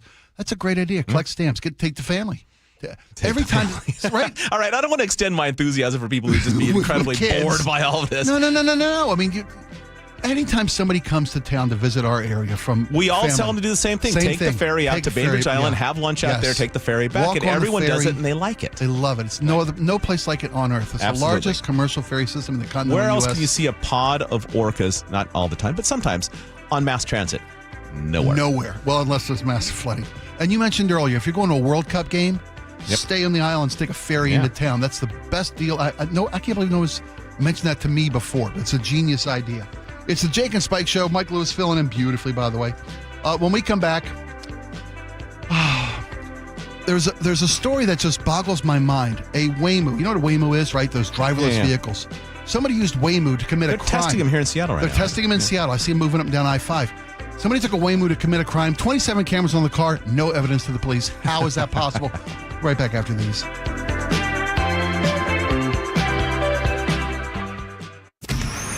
Choke Points with Chris Sullivan. With Choke Points, we try to answer listeners' questions. It can be as simple as a neighborhood stop sign, or it can be as big as the budget for transportation. I don't care. I'll find the answer for you. It's really easy to get a hold of me at mynorthwest.com. We have a direct link there that gets right to me. You can also do it in the app. You can hit me up on the text line. Choke Points, presented by Carter Subaru. Tuesdays and Thursdays on KIRO Newsradio 97.3 FM. At Fisher Investments, we may seem like other money managers, but we're different. What makes you so different than the rest of us? We ensure clients receive unparalleled service at every step of the relationship. Tell me more. Our investment counselors focus on service over sales, prioritizing clients' needs. How do you make money? We don't sell any commission-based products. We have a simple management fee based on the value of our client's portfolio. So we do better when our clients do better. What about client portfolios? We get to know each client, their finances, family, health, lifestyle, and more, and then we tailor a portfolio based on their specific goals and needs. Your clients really come first then, huh? Yes, we make them a top priority. Our goal is helping them achieve a comfortable retirement. Wow, maybe we are different. At Fisher Investments, we're clearly different. Learn more at FisherInvestments.com. Investing in securities involves the risk of loss. Big Trees is Washington's premier tree sales and transplant company. Looking for a big selection of big trees? Visit Big Trees in Snohomish or BigTreeSupply.com. Beauty, privacy, instantly.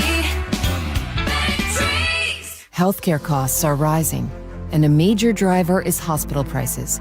They've increased more than 250% over the past 25 years. Families and local businesses are feeling it. At Primera Blue Cross, we're working to change that by negotiating with hospitals to secure fair, responsible prices so you can get the care you need at a cost you can afford. That's coverage that counts. Learn more at coveragethatcounts.primera.com. We all hear the radio ads about the IRS. They tell you to be afraid, to be scared, and they try to frighten you into calling. I'm not here to do that. Tax Relief Advocates is different. TRA is here to tell you that if you owe money to the IRS, whether it's $5,000, $50,000, or $500,000, we have a solution. It doesn't matter if you're sitting in your car, at work, or with your kids. No matter where you are, call now. 800-575-8157. Don't lose hope. TRA can eliminate or reduce what you owe to the IRS. Generous programs are now available that can give you a fresh start. Our passion is taxes and helping individuals fix their IRS problems. We have over 1,000 5-star reviews on Google and an A+ with the Better Business Bureau. You don't need to be afraid of the IRS any longer. End your tax nightmare today by visiting us online at TRA.com or call 800-575-8157. That's 800-575-8157.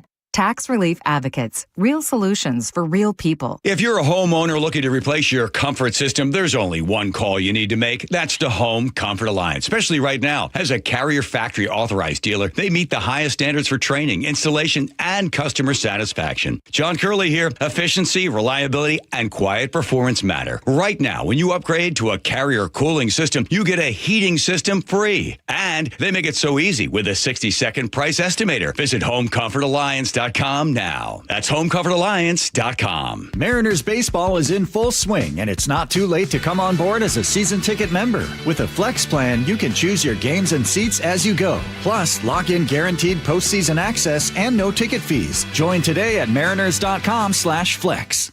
KIRO FM and HD1, Tacoma, Seattle.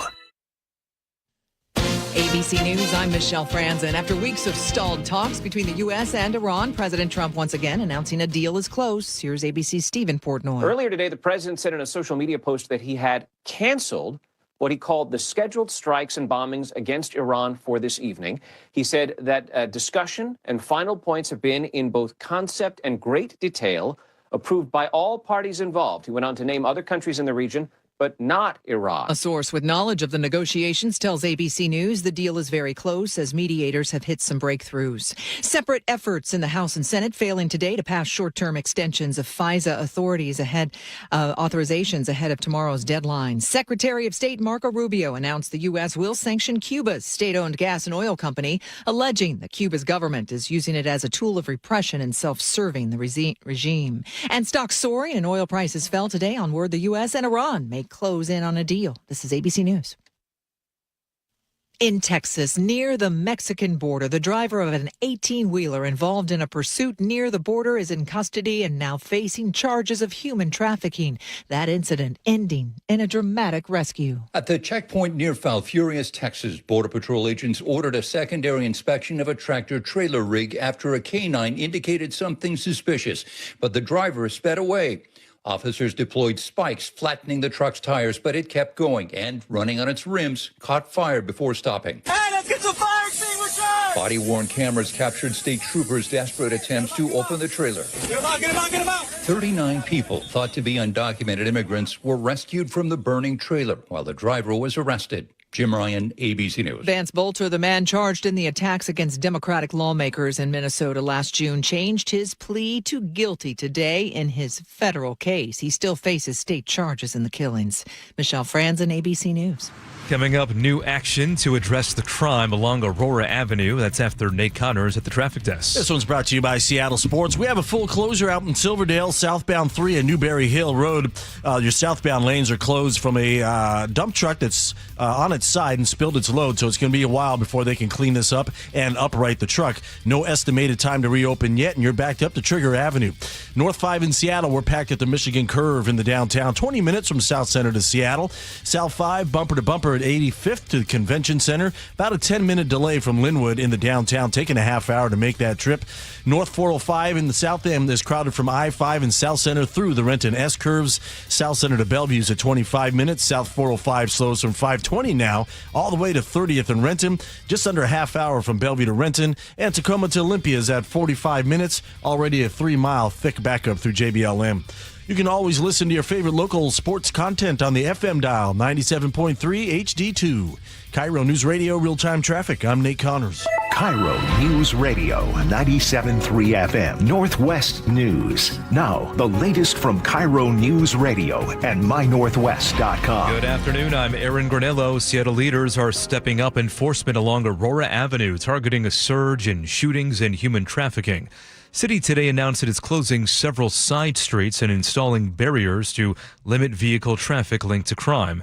Police Chief Sean Barnes says his department is stepping up patrols, including undercover operations. We will not let this community be exploited as a place of business for criminals. City Attorney's Office also says prosecutors are moving to shut down businesses tied to repeated criminal activity. Autopsies now confirm victims of the paper mill implosion in Longview died due to alkaline chemical burns. The Cowlitz County Coroner's Office released the autopsy report today. It includes 10 of the 11 victims who were recovered from the blast sites. The final victim died at the hospital. Victims' ages range from 26 to 58 years old. Meantime, the cleanup efforts continue, as we hear from KIRO 7 TV's Elle Thomas. The Department of Ecology says decontamination where the toxic liquid spilled is only 23% complete. In the community, warning signs are being removed from dikes and drainage ditches because they say the pH levels are now safe.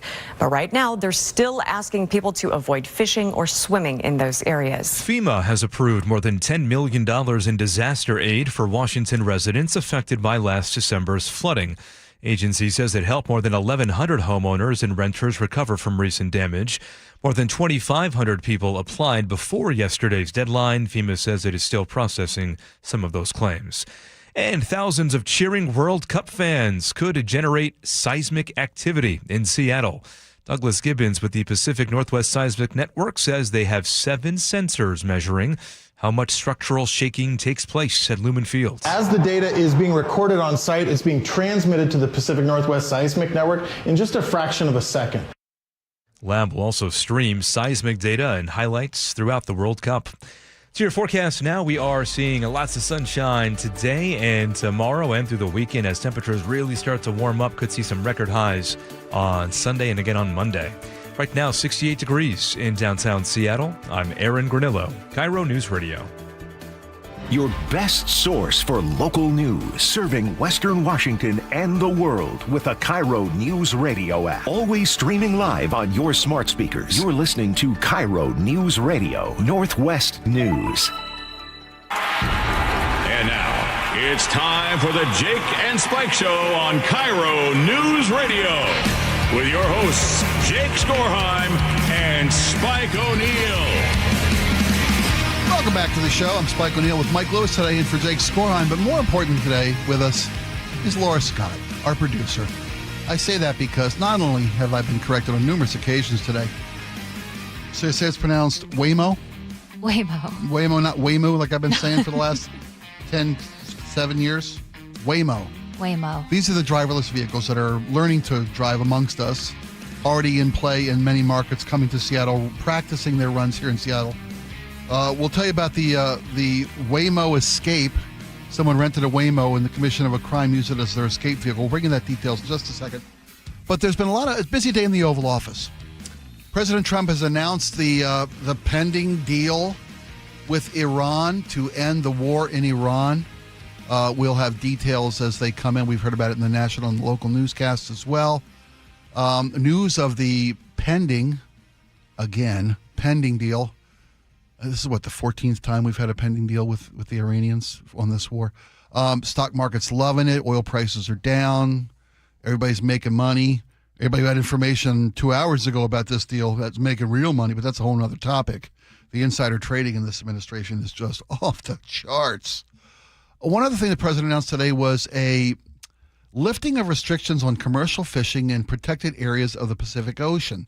Now, I know we have a massive fishing industry up here in the Northwest, of course, seafood industry. The president lifted restrictions in place by the Biden administration on commercial fishing in, I think, 3 Pacific Island it's a prolific Pacific Marine National Monuments, they call these places. It's one off the coast of Hawaii, one on the Atoll Island Marine, I think it is, and the Mariana Trench National Monument east of the Philippines.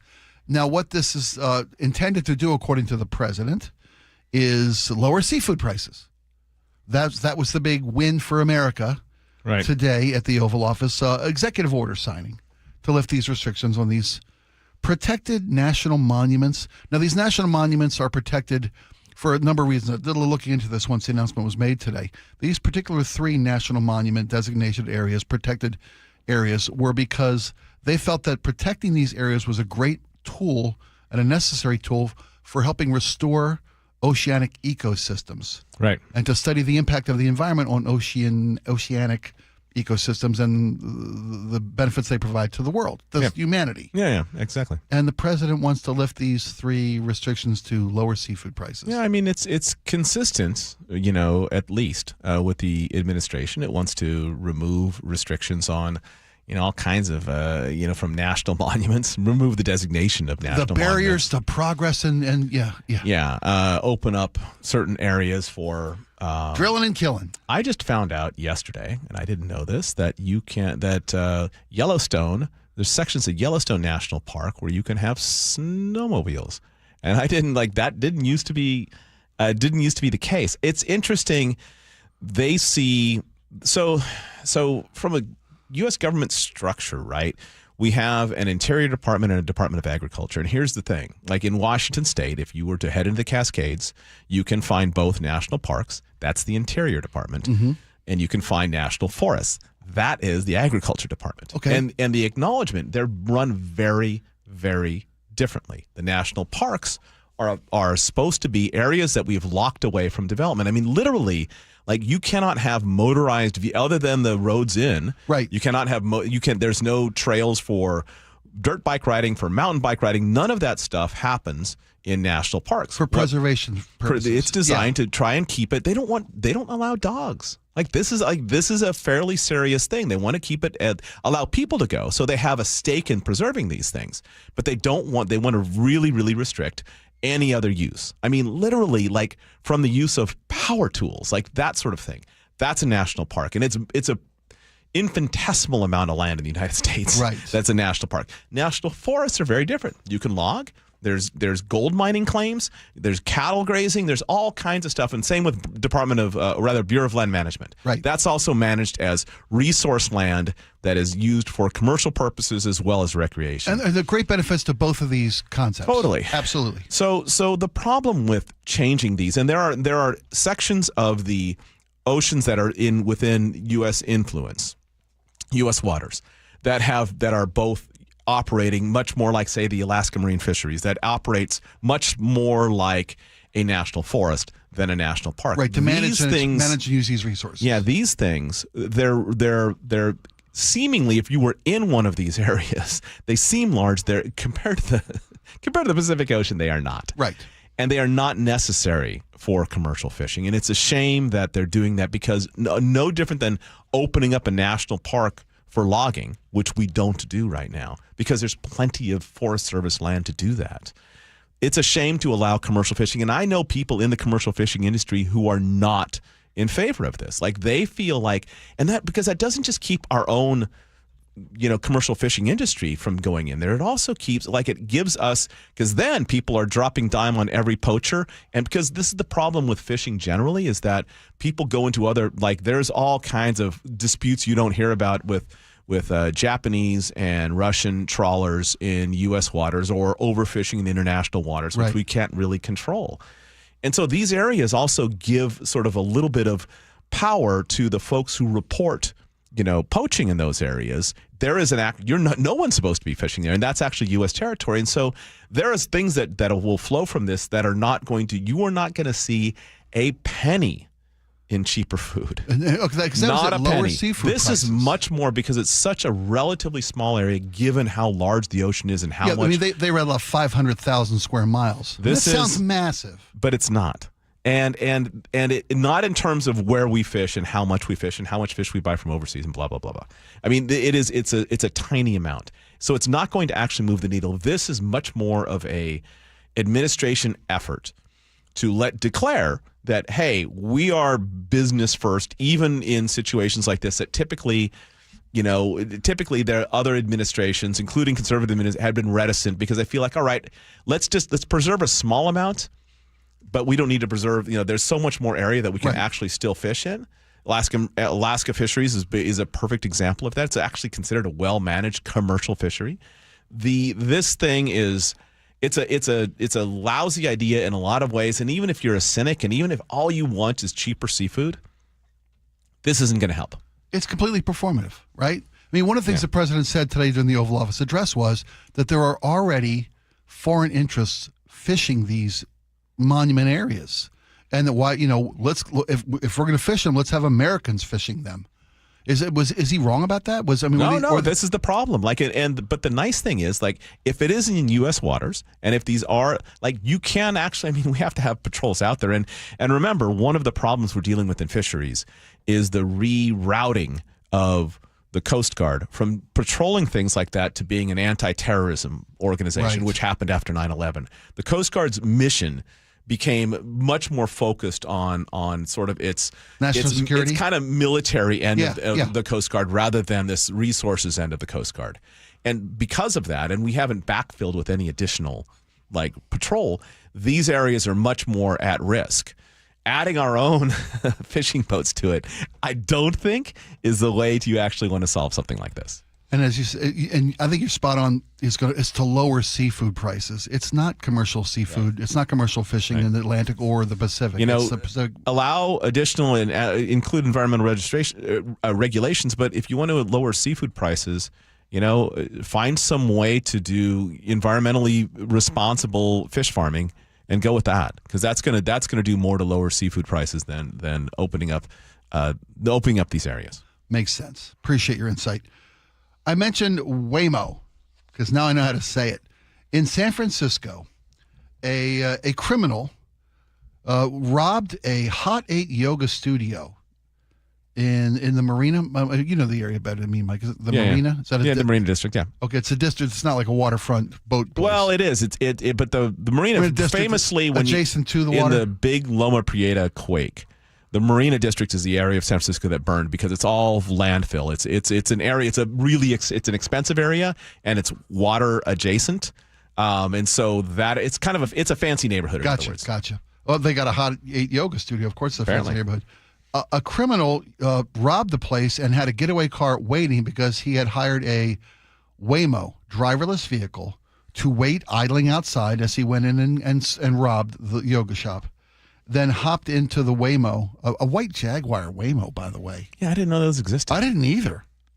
I mean, I have to imagine it's an upsell. I've seen Uber luxury choices in my app. You want to go unnoticed in the Marina District? Jaguar's way to go. The story here, though, is that these driverless vehicles, they're able to navigate traffic, interact with human-driven cars because they have incredible sensors. An array of cameras. Yeah. 27 cameras are on these vehicles. They monitor interaction and proximity to other vehicles, lane traffic, pedestrians, flows, the whole 9 yards, that, everything. This guy hired a Waymo, robbed a store, made his getaway in the vehicle, and the police have no evidence to find. They have no idea who the perpetrator was for this crime. Right. Is it because was he wearing a mask? I mean, is that the skinny here? This story raised for me more questions than answers because it seemed pretty clear, and I actually don't 100% disagree with the companies. It means no different than when Apple was pushing back on the FBI that wanted all kinds of information from people's cell phones. This company, Waymo, has decided to make the government, whichever government it is, local or state or federal, prove its point. Why do you want this information? But there seemed like this is incredible gap between when the police went looking for this information that could have led to the thief, the robber, and the actual providing of information, which proved to be not very useful, because what's not explained is you have to have, you call these things on an app that ostensibly has a credit card number and tied an into ID. it, yes. I mean, at the very least, say using an assumed name with a stolen credit card, that would explain that question there. Yeah. The other ones are is there a way to expedite? Because, if this thing is effective like this, is there a way to expedite when law enforcement comes with the police? Like we have, here is a robbery that happened. We would like this information. It seems to me like a company should have a capacity to deal with that, because time is important. Capacity to deal with that on an expedited level. But with the vast bulk of, like, when someone's just trying to do research, random research on people, I get it. Like, push back. That they should have a reason for that. But it seems like law enforcement should, if they want to do a search warrant on my house, they have to go to a court and get it. But when they show up, they get their information. Comply. You better comply. Yeah, I mean, there's not a whole lot I can do at that point, and I'm not sure why. The police seem to have these veiled criticisms of not being able to get information in this particular story. And so I'm not sure what's going on. So with regard to these cameras that are on Waymos, my first thing is, you got 27 cameras, how can you not know? They know, they just won't share. Is this because it's a blue city in a blue state that doesn't like to interact with federal agencies or law enforcement communities? I don't know. From a general perspective? I mean, I was perplexed from every detail of the story. Like, robbing a yoga studio? Like, wouldn't that all be paid through Venmo? And I'm like, what are you stealing exactly from a yoga studio? I can't fathom this one. Yeah, this one doesn't make a whole lot of sense top to bottom to me. But this isn't the first time someone's used. No. I guess they're gig worker type cars. People use scooters. Yeah, to flee the famous crimes. Laura brought up earlier the famous robbery of the Louvre Museum in Paris. That's some right. folks, They use rental gear, rental to roll scooters. away. If the police need your help, give me your help. Yeah. This is such a throwback to the Seattle World Cup. Hey, Your Honor, the mayor, thank you very much for using common sense. And you, City of San Francisco, please work with I mean, law and enforcement again, I community. want to be clear. Like, I am a big believer in, like, needing to prove you need that information before that information is handed over. Yeah, I'm a big believer in that. But I would say in some cases where a place was actually robbed, maybe there's a way to at least move that through the system a little bit more quickly when law enforcement is asking, because they're trying to catch someone who is actually at large at that point. Yeah, here, and if they're robbing somebody, if they're crazy enough to rob a yoga studio, who knows what they're capable of? Let's get this guy off the street. Or maybe unambitious enough. I mean, maybe this person is just going to chill for a long time before they bother to hatch their next relaxed robbery. So here's a local story in our own community of Wallingford. And I think we've all been able to relate to this because there's been a spree of irresponsible, inconsiderate, is that the way to frame it, parking. People who, and we've all experienced this, you drive around looking for parking in a city that is very tight on parking. Oftentimes neighborhoods have restrictions on parking. Laura, I know you live in a neighborhood that requires you to have a permit. Oh, yeah. To park on the streets of your own community. Cross your fingers for me that mine gets renewed. I just sent out that application. Great. So in Wallingford, there have been people who have just been bad parkers who leave a half a space, put one car in two spots. And there's been a rash of nasty notes being left on the cars that don't know how to park. This is a tale as old as time. Yeah, I mean, this is a tough one because while I am not, I'd always try and park in a manner that maximizes, leaves the most available space for somebody else to park. Respectful, considerate. Yes. I am not predisposed. I have thought about printing up a bunch of stickers, just that essentially say the same thing as these notes, like, hey, idiot, why did you park like this? Wait, but a sticker instead of a note? That feels a little more permanent. I know. That's why I haven't done it, right? And if you see stickers out there, I didn't do it. I mean, I didn't do it. I've not done right this. On the windshield, but I think about it because in where I live, one of the problems is not just street parking idiots. It's also because where I live, a lot of the houses you enter from the alley. So the alley ends up being sort of, you get to know people in the alley better than you do across the street. Okay. And consequently, people will park then in the alley because they're driving in there and maybe they park close to their garage, but they don't actually, and those are not legal spots, but they tend to go unremarked, and there's mostly sort of this quiet understanding that if you park in a manner that allows everyone to get through and the garbage trucks to get through, fine. Yeah, we'll look harm. the other way. No harm, No one's gonna narc, right? But then you have these people who just like don't ever think about their effect on everyone else, and that's the thing in Wallingford. I'm kind of sympathetic to the person leaving the notes because it's such an easy thing to just be a little bit courteous all the time, just a little bit. Especially in a city with such limited resources with regard to parking, we keep adding residents. We need more housing. We need more affordable housing. Yeah. With that comes you need parking. Someone is the suspected nasty note leaver in the community. They've taken to writing basically an "it wasn't me" note. Yeah. Whenever you see a note, but it's in front. So it tends to happen in front of a specific house. One house. Yeah. And people assume that it was that house. Apparently, at least we are told that it is not that house. The residents of that. So there's now angry notes and then disclaimers that are coming with the angry notes. Please no retaliation to the yellow house. Exactly. I used to work with a guy I used to sell cars. So first off, you know what kind of element of humanity we're dealing with. I worked with a car salesman. I had a coworker that whenever in the car business, people come and go quickly in sales. You get these part-time salesmen. They come in, they try their hand at the occupation. It doesn't work out, and they leave behind a box of useless business cards. I had a friend who every time somebody quit or got fired, didn't pan out, he would take their box of used business cards, and that's where his nasty notes. When somebody couldn't park, he would write on the back of some other guy's business card with some other guy's printed name on it and write a nasty note and leave that on the windshield. Yeah, that's not right. That's not right. Just own it. Again, that's why I got out of the car business. The kind of people I was working with was just ridiculous. Yeah. I like your sticker idea.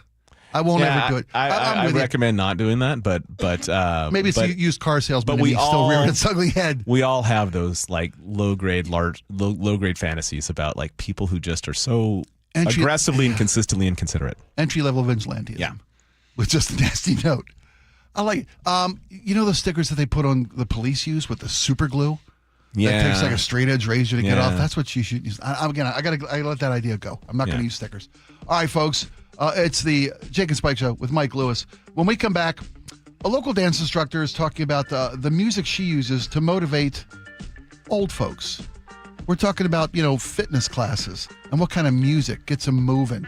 And I was just kind of curious, what kind of music moves you? I'd love to have your input on this when we tell the story. What music moves you? We'll talk about it next.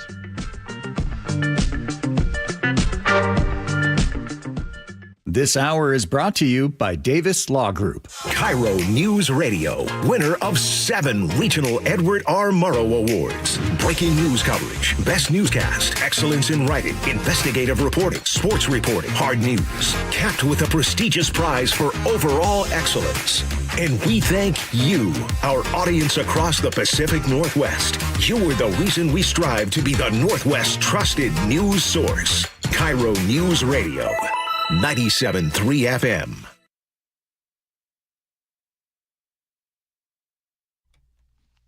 Sorry, guys. I totally blew that when I was reading something. Folks, Spike O'Neill here after a much delay. Integrity Roofing and Construction do a phenomenal job. They can give you a free video inspection, free roof assessment. They do full restorations. They do repairs. They can completely replace your roof.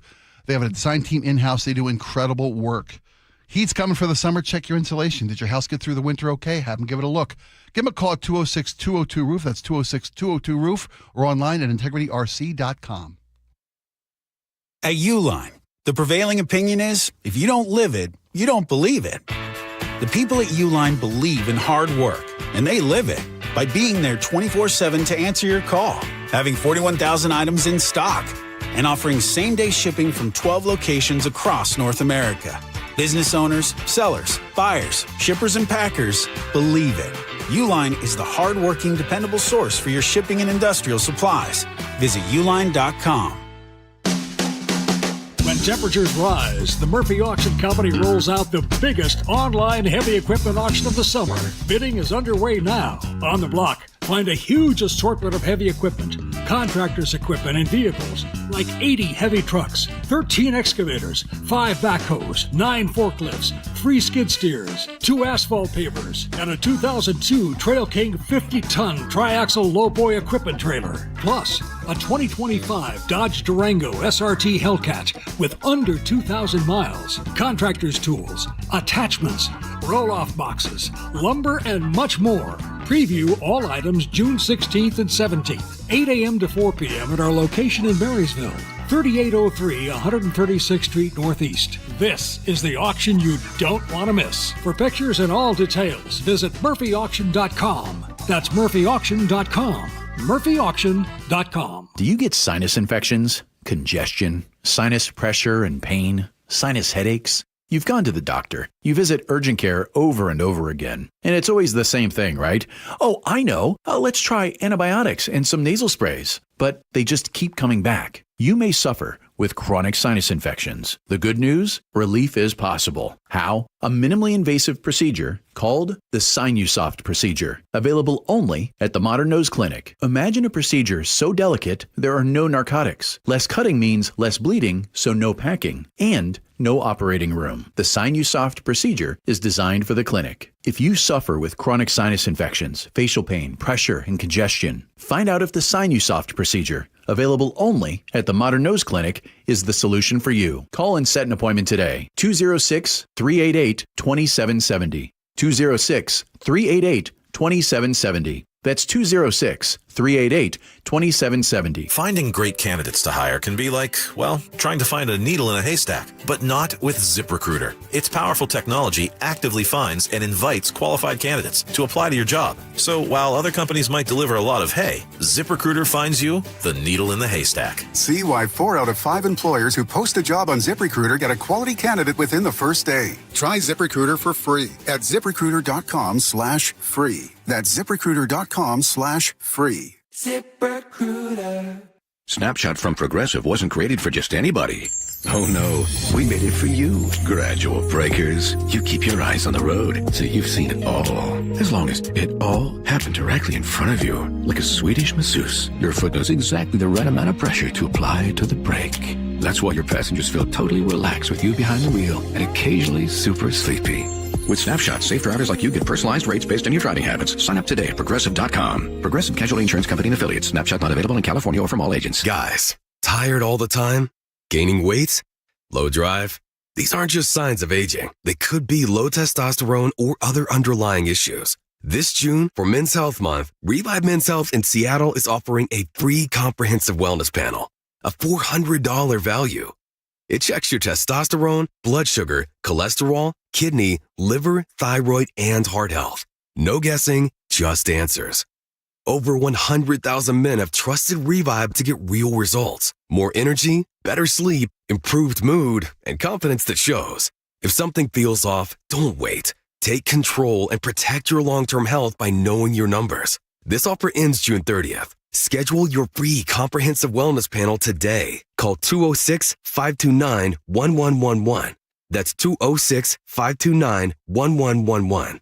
Or visit ReviveMen'sHealth.com. Feel better, live stronger. Start now. Nothing worse than clutter. With Closets by Design, everything will finally have its place. 40% off plus an additional 15% off and 18 months 0% financing on approved credit if paid in full. Closet.byDesign.com or call 1-800-BY-DESIGN. KIRO Newsradio 97.3 FM Northwest News. Now, the latest from KIRO Newsradio and MyNorthwest.com. Good afternoon. I'm Aaron Granillo. President Trump has called off new strikes on Iran, now saying he's close to making a deal with the country to wind down the conflict. ABC's Rachel Scott asked the president what makes this time different. You have said before that Iran and the United States were close to a deal. It has not happened yet. Why are you so convinced that this time is different? Because they've taken a pounding. They've taken a pounding like very few people could take. and they want to make the deal a lot more than I do. Washington Congressman Adam Smith is not buying it. He's the ranking Democrat on the House Armed Services Committee, telling CNN. The way out of this for Trump, logically, is to come up with one of his sort of framework agreements that doesn't actually agree to anything. But that's been on the table for several weeks now, and there's been no progress made. And to date, whenever Trump says we have a deal and Iran says we don't, Iran turns out to be right. President says a peace deal could be signed this weekend. Iranian state media have quoted the country's foreign minister saying nothing has been finalized. More problems at King County's Regional Homelessness Authority after auditors say the agency still is not addressing significant financial problems. KIRO News Radio's John Repp with the latest. The news site Publicola reports not just one red flag, but 7 red flags from auditors. You'll recall the initial audit uncovered $13 million in money the agency couldn't account for, along with $44 million in operating deficits. Auditors now say the plan to fix those issues still ignores several high-risk problems. This all comes as County Executive Gurmai Zahalai gave his State of the County address last night. In the first 6 months of this administration, we have spent significant time confronting the challenges that have tested public confidence. John Repp, KIRO News Radio. Washington Congresswoman Marie Gluesenkamp-Perez is calling for more research into pain treatments during miscarriages after sharing her own recent pregnancy loss. Miscarriage is hard, but when your body doesn't let go of a miscarriage, it gets harder. Her proposal is directing the National Institutes of Health to study ways to better manage miscarriage pain. Takes us to 2:33, and we turn now to the real-time traffic desk with Nate Connors. Thanks, Aaron. This one brought to us by the Lake Washington Windows and Doors. We still have a full closure southbound 3 through Silverdale at Newberry Hill Road, where we have a dump truck on its side, and it spilled a full load of dirt across the roadway. No estimated time when this is going to be cleaned up and the highway reopened. Hood Canal northbound 3, we've got a 2-mile bumper-to-bumper backup heading up toward the bridge. Eastbound 104, minimal backup due to a recent marine crossing. Here in Seattle, South 5, it is bumper to bumper from 85th all the way to I-90 now. 35 minutes from Linwood in the downtown. North 5 jams up at the Michigan Curve in the downtown. Seattle to Federal Way is a half-hour commute. Southbound 167, we're stop and go between Algona and Sumner. And Tacoma to Olympia, we're up to 50 minutes. You've got a 3-mile backup through JBLM and more crowding heading into Olympia. Right now, Lake Washington Windows and Doors has given the first 40 June signups with 5 or more windows a free patio door, plus 12 months free financing. Visit lakewashingtonwindows.com. KIRO News Radio real-time traffic. I'm Nate Connors. Nice, warm, sunny weather the next couple of days. The weekend we heat up into the mid-80s on Saturday. Could see some records broken on Sunday. Right now, 70 degrees in downtown Seattle. I'm Aaron Granillo, KIRO News Radio. Your best source for local news. You're listening to KIRO News Radio, Northwest News. Welcome back to the show. Spike O'Neill along with Mike Lewis, sitting in for Jake Skorheim. Laura found this story, and I absolutely love this. Not just because it's a warm story about people who care and helping people get through their days. It kind of relates to me in my later stage of life. Benji Santos is a former dancer and choreographer of 30-year career. When she reached a certain age where most people hang up their dance shoes or tap shoes and grab a seat in the theater, this is from a Como News piece through the Associated Press, Benji decided that she wanted to keep moving, so she became an instructor at the YMCA of Greater Seattle. She is now 72 years old, Benji, and in her 14th year teaching senior fitness classes at the Y. Her clientele averages, all of them are over 50. They're averaging their 70s. And she says she's connected to these citizens, these residents of Washington, going to the YMCA, because she's older and she can relate to an older clientele that needs to keep moving, and that she can understand them, who they are, what they need. She knows the restrictions that an aged body will put on them, put the moves put on their bodies, and she speaks. She plays the music. She goes everything from Doris Day to Louis Armstrong, sometimes hip hop. Yeah, I think it's great, and I think that she probably does a pretty good. I mean, I think that even without her saying anything, if you walk into the room and see someone who is age appropriate, yes, yes, I think that probably is a good way to start. I think that anytime, I mean, it's weird. You get to this age, like say I am now, and it's nice to see I don't know, a doctor within 20 years. And I mean, you feel like that person is intrinsically, you give them a lot more latitude because you just feel like they kind of know what it's like. And they don't have to ask half the questions. Exactly. And my guess is the dance instructor as well, that people walk in, and some of these folks have been going to it for years, but a new person walks in and thinks like, all right, this person kind of understands where I'm coming from. They know what's happened, over the course of years to everybody, regardless of how fit you stay. When you start aging, There's no way around it.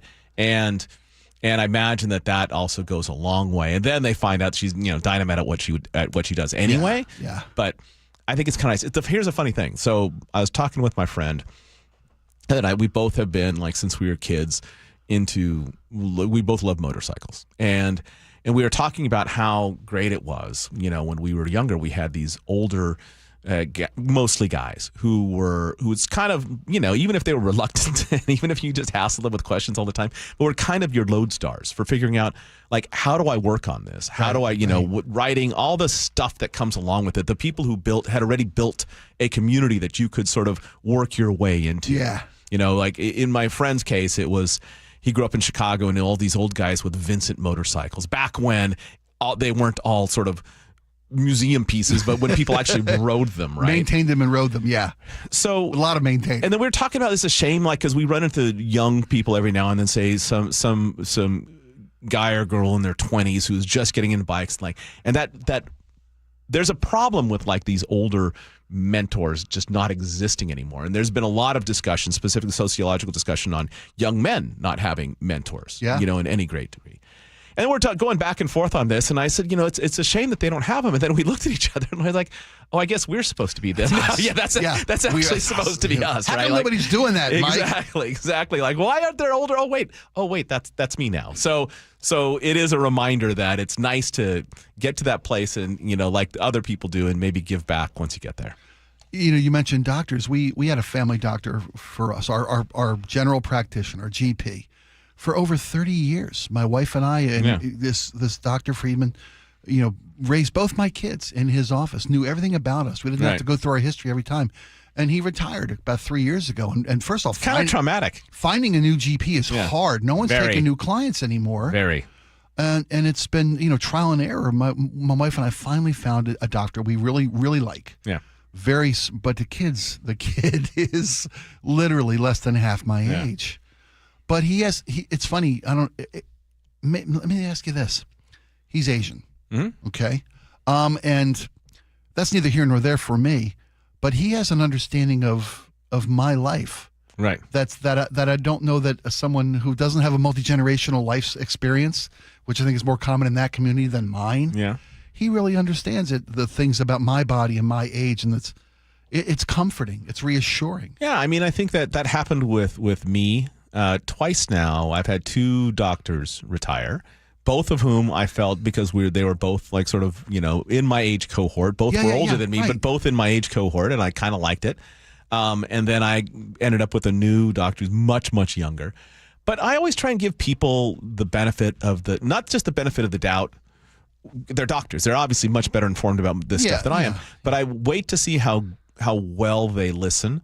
And the bedside manner you can't get in school. All of that kind of stuff. And if someone's got that, then, fine. If they don't know, they thank goodness they don't know everything what it's like to be, my age, right? They're going to get there, hopefully, and they're going to get their own, education on that. But it's weird to have that happen, because you just assume they're going to be around, forever. Yeah, you don't expect that you're going to outlive your doctor. Yeah. Well, and I guess you should. If he's doing his job, you should. Yeah, hopefully. Getting back to the fitness instructor, it's such a comforting thing to, like you said, walk through the door, see somebody close to your own age, who knows how far you can go, isn't going to push you further. When you walk into a fitness class, if you're my age, you walk into a fitness center, get a personal trainer or whatever, or talk to somebody at the gym, and these guys are, they have no concept of how hard it is for me just to do the basic things. Well, and also you get to be a certain age, right? And you become a lot more invisible, to society as whole, and to walk into a place and be seen. Like, one of my favorite things in Seattle that doesn't exist anymore. When I first got into town, there's a place, a little divey bar in Queen Anne, not far from the Post-Intelligencer, which is where I worked at the time. called Sorry Charlie's. Sorry Charlie's turned into a place called the Miraboo Room, and then a place called Spectator, and now it's a CVS. It's been torn down. So people get their thrills in different ways now. It used to be a drink, now it's exactly. But the thing about Sorry Charlie's, there was a guy named Howard Bolson. Howard Bolson's late Howard Bolson. Was a well-known jazz piano player here, and so he used to play at Bill's off Broadway. Okay, had a consistent set there, but also was just well regarded in town.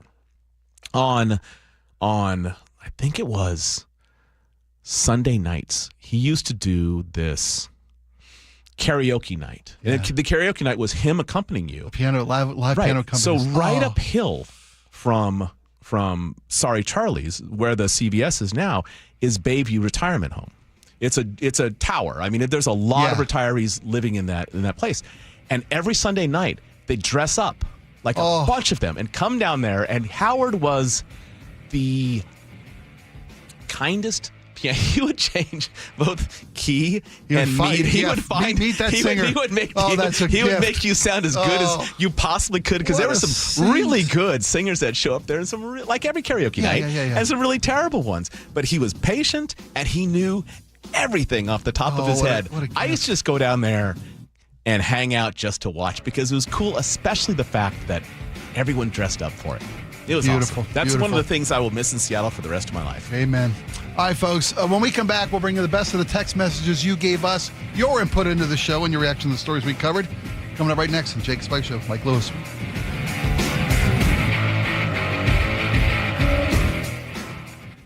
KIRO News Radio, winner of 7 regional Edward R. Murrow Awards, including overall excellence and investigative reporting. Just 29 hours later, Joshua Headley sent an unsolicited email to me writing, "I understand there may be a news story coming out." Thank you who listen, stream, and watch every day. The driving force that pushes us to be the Northwest trusted news source. KIRO News Radio.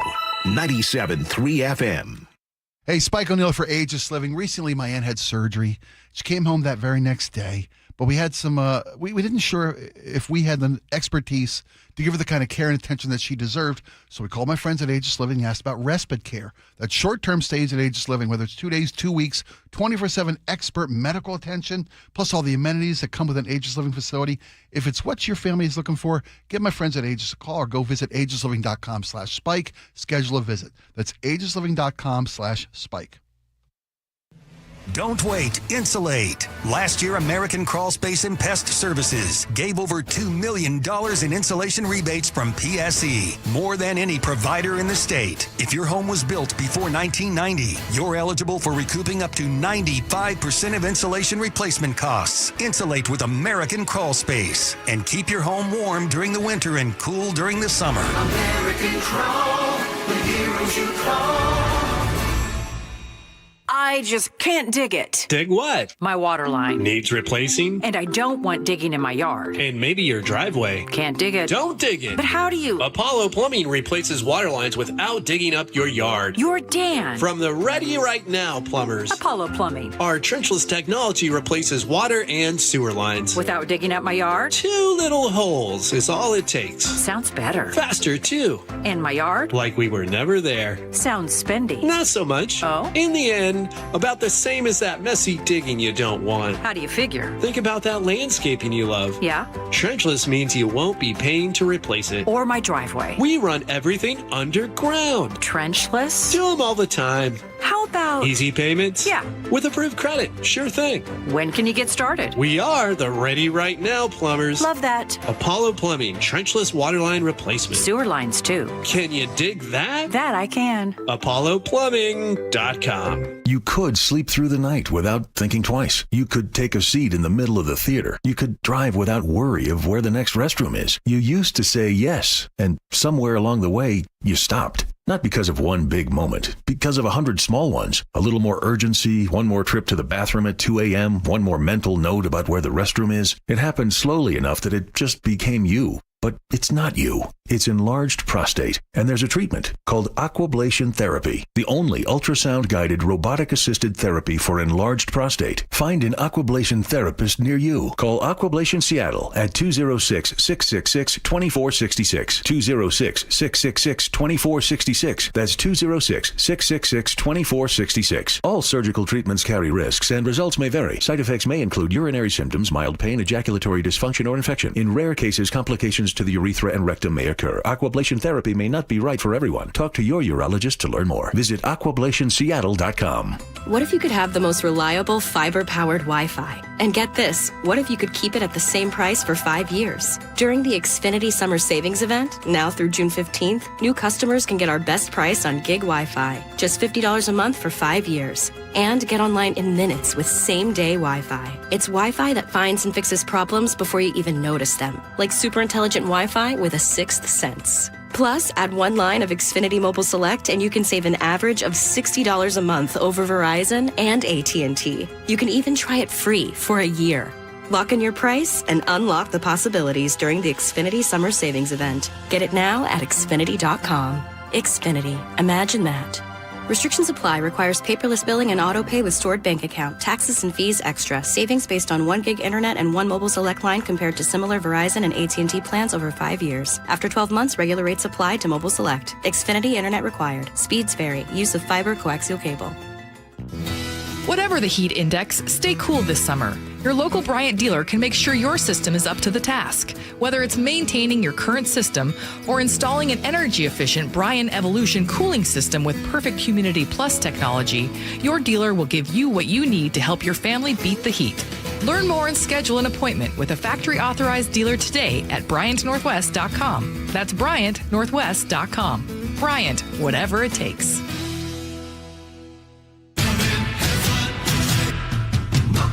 Step inside and let the excitement take you places. This is Muckleshoot Casino Resort, the ultimate spot for action that reaches incredible heights, luxury that knows no bounds, and live entertainment that always thrills. It's all at one incredible destination. So when you look for the best, look nowhere else. Muckleshoot Casino Resort, the biggest and best in the Northwest. Muckleshoot.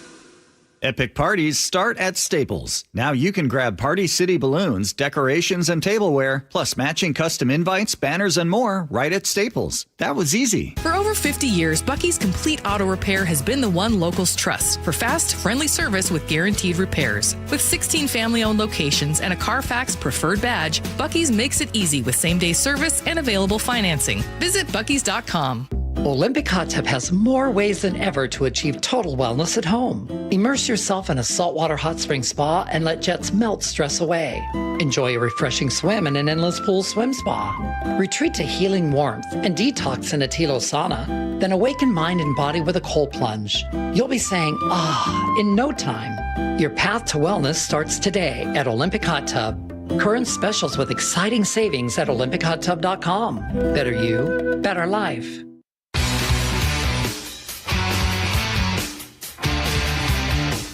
There you go, folks. Welcome back to the show. Time now to get to the Muckleshoot Casino Resort text line.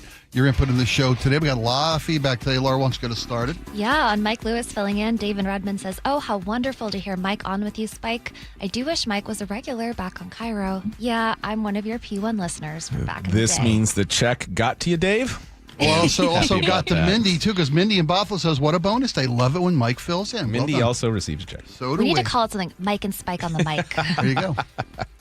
On World Cup tickets, Nazi in Port Orchard. You also have to think of the teams visiting Egypt, Belgium, etc. These are not teams that travel well for their respective teams. That's entirely true. These are not hot ticket items in any regard. We shouldn't have been surprised that attendance is lower. Jesus says, I told you it was going to be a bust a year ago, and it scared off our regular tourist travel. From Tamara and Tacoma. Wait, the parking garages next to the stadium will be totally empty? Whoa, I am regretting my Mariners tickets now for next Friday. Hey, that's where a ferry could come in. Yeah, no kidding. On the bull at an Oregon rodeo that escaped into the crowd, and now people are suing. Scott in the 360 says, I was at a rodeo in Winthrop one year when a bull went through the fence and got into the crowd. No one was hurt. You're sitting on a terraced hillside. Everyone moved out of the way, and the cowboys came and roped and herded it back in. The next year, the fences were beefed up. Well put. Gary says, I'm not mad that a random person ended up with a broken bone instead of the bull rider. Maybe the reward should be equal to This first is it. place. They all get the big buckle. Everyone who got attacked by the bull gets You know the what? big That buckle. would actually make me feel better. I'm not going to lie. Like if they handed me one of those, I'd wear You it. put that in your Absolutely, living room. You have a 100%. story when people come over for dinner. And you're always wearing that buckle. Oh my God, that is so great. From B and Puyallup. I'm going out to see Spike and the Impalers tomorrow. Hey, congratulations, Spike. Yeah. I am risking good vibes and cold beer. Oh, yeah. No Bulls will run the audience. So we're playing the Meeker Days in Puyallup tomorrow night at 8 o'clock. Hope you guys can make it out.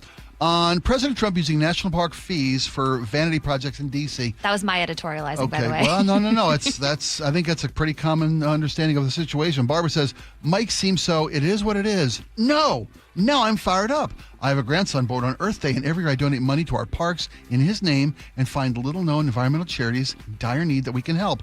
I do want Trump to. Let me read that right. Do I want Trump to steal my hard-earned money and give to our parks? I give local this year. Oh, that makes some sense. And absolutely, Barbara, you're raising a good point. I was trying not to sound like that, but I ended up sounding exactly like that. Jenny in Tacoma, they are using the American taxpayers / government money to make property to make money. Tickets to the UFC event are not free. Just because it happened before doesn't mean it should continue. We're back in the robber baron days. And I think that money that they're selling tickets for is probably going to Dana White. It is going to Dana White. Yeah. That's one of the things that the lawsuit try to stop this fight, which isn't going to happen. The fight's going to happen. The lawsuit's going nowhere. You know, they made a big point about how the UFC is covering the costs of building that $60 million. Which we're going to keep. It's often been compared to the Eiffel Tower. Did you know that? I have heard it compared. It's almost the exact twin. I've heard it compared to one of those claw machines. Claw machines. Yeah, that's probably if you could reach down and grab a wrestler, yeah. I'd watch that. And to see this celebration of the American 250th birthday, you have to be a subscriber. So Paramount Plus for $9.99 a month. A quick aside on this claw machine. Yeah. I had a friend who was attending, for good reasons, an addiction therapy group for people who had various addictions, and everyone had to stand up and say their addiction, alcohol, drugs, blah, blah, blah, blah. Mm-hmm. There's a guy in the room who was hesitant and finally got up and said he was addicted to the claw. And that's why he was there. He couldn't stop playing the claw. I watched a show in Japan.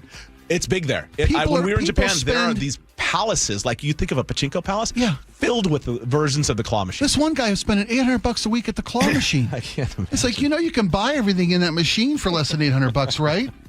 253 says the reflecting pool and fountains have been in disrepair or not functioning for years. I believe they are part of the park system. Just fixing what should have been fixed a long time ago.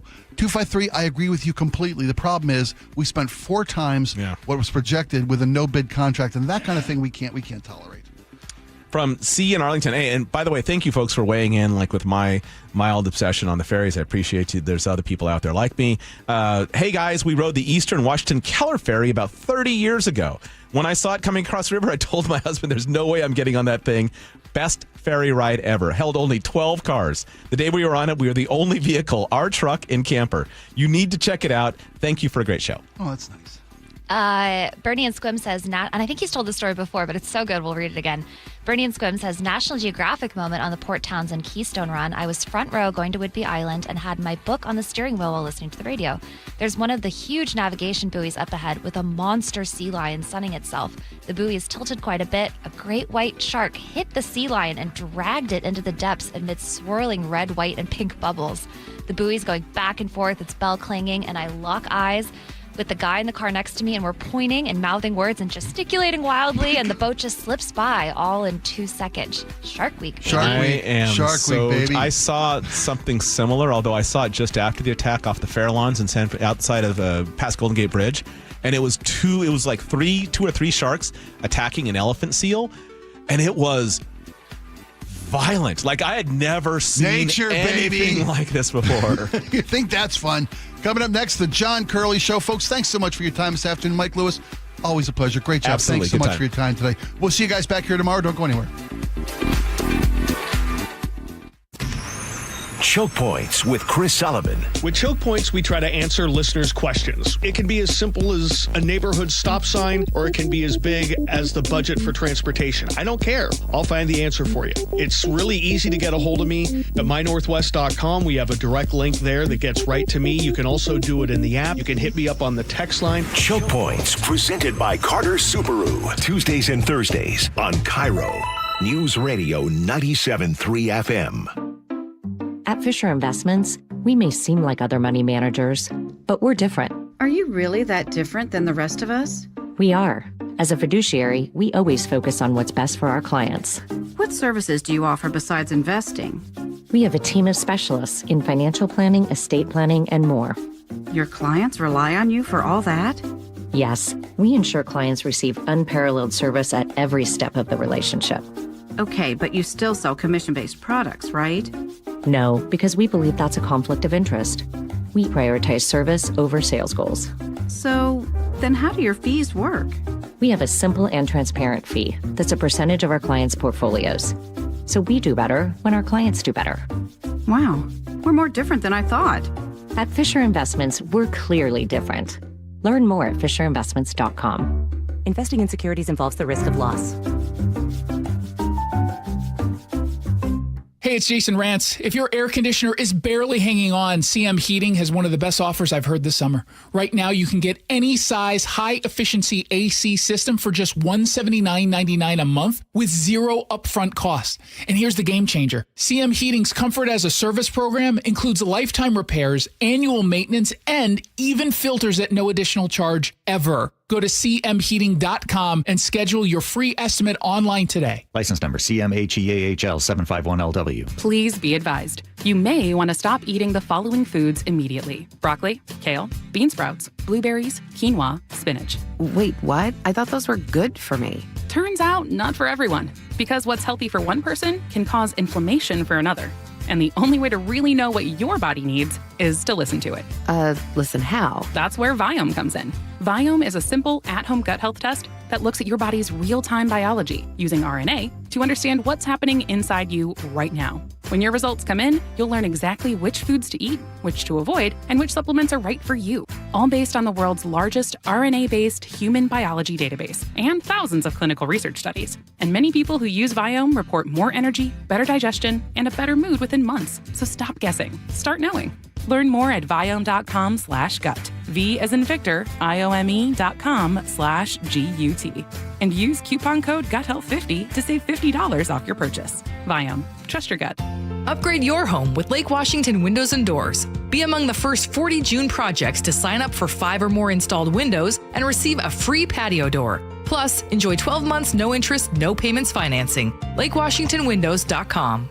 Do you get sinus infections, congestion, sinus pressure and pain, sinus headaches? You've gone to the doctor. You visit urgent care over and over again. And it's always the same thing, right? Oh, I know. Let's try antibiotics and some nasal sprays. But they just keep coming back. You may suffer with chronic sinus infections. The good news? Relief is possible. How? A minimally invasive procedure called the Sinusoft procedure, available only at the Modern Nose Clinic. Imagine a procedure so delicate there are no narcotics. Less cutting means less bleeding, so no packing, and no operating room. The Sinusoft procedure is designed for the clinic. If you suffer with chronic sinus infections, facial pain, pressure, and congestion, find out if the Sinusoft procedure, available only at the Modern Nose Clinic, is the solution for you. Call and set an appointment today. 206-388-2770. 206-388-2770. That's 206-388-2770. If you're hurt in a car accident, call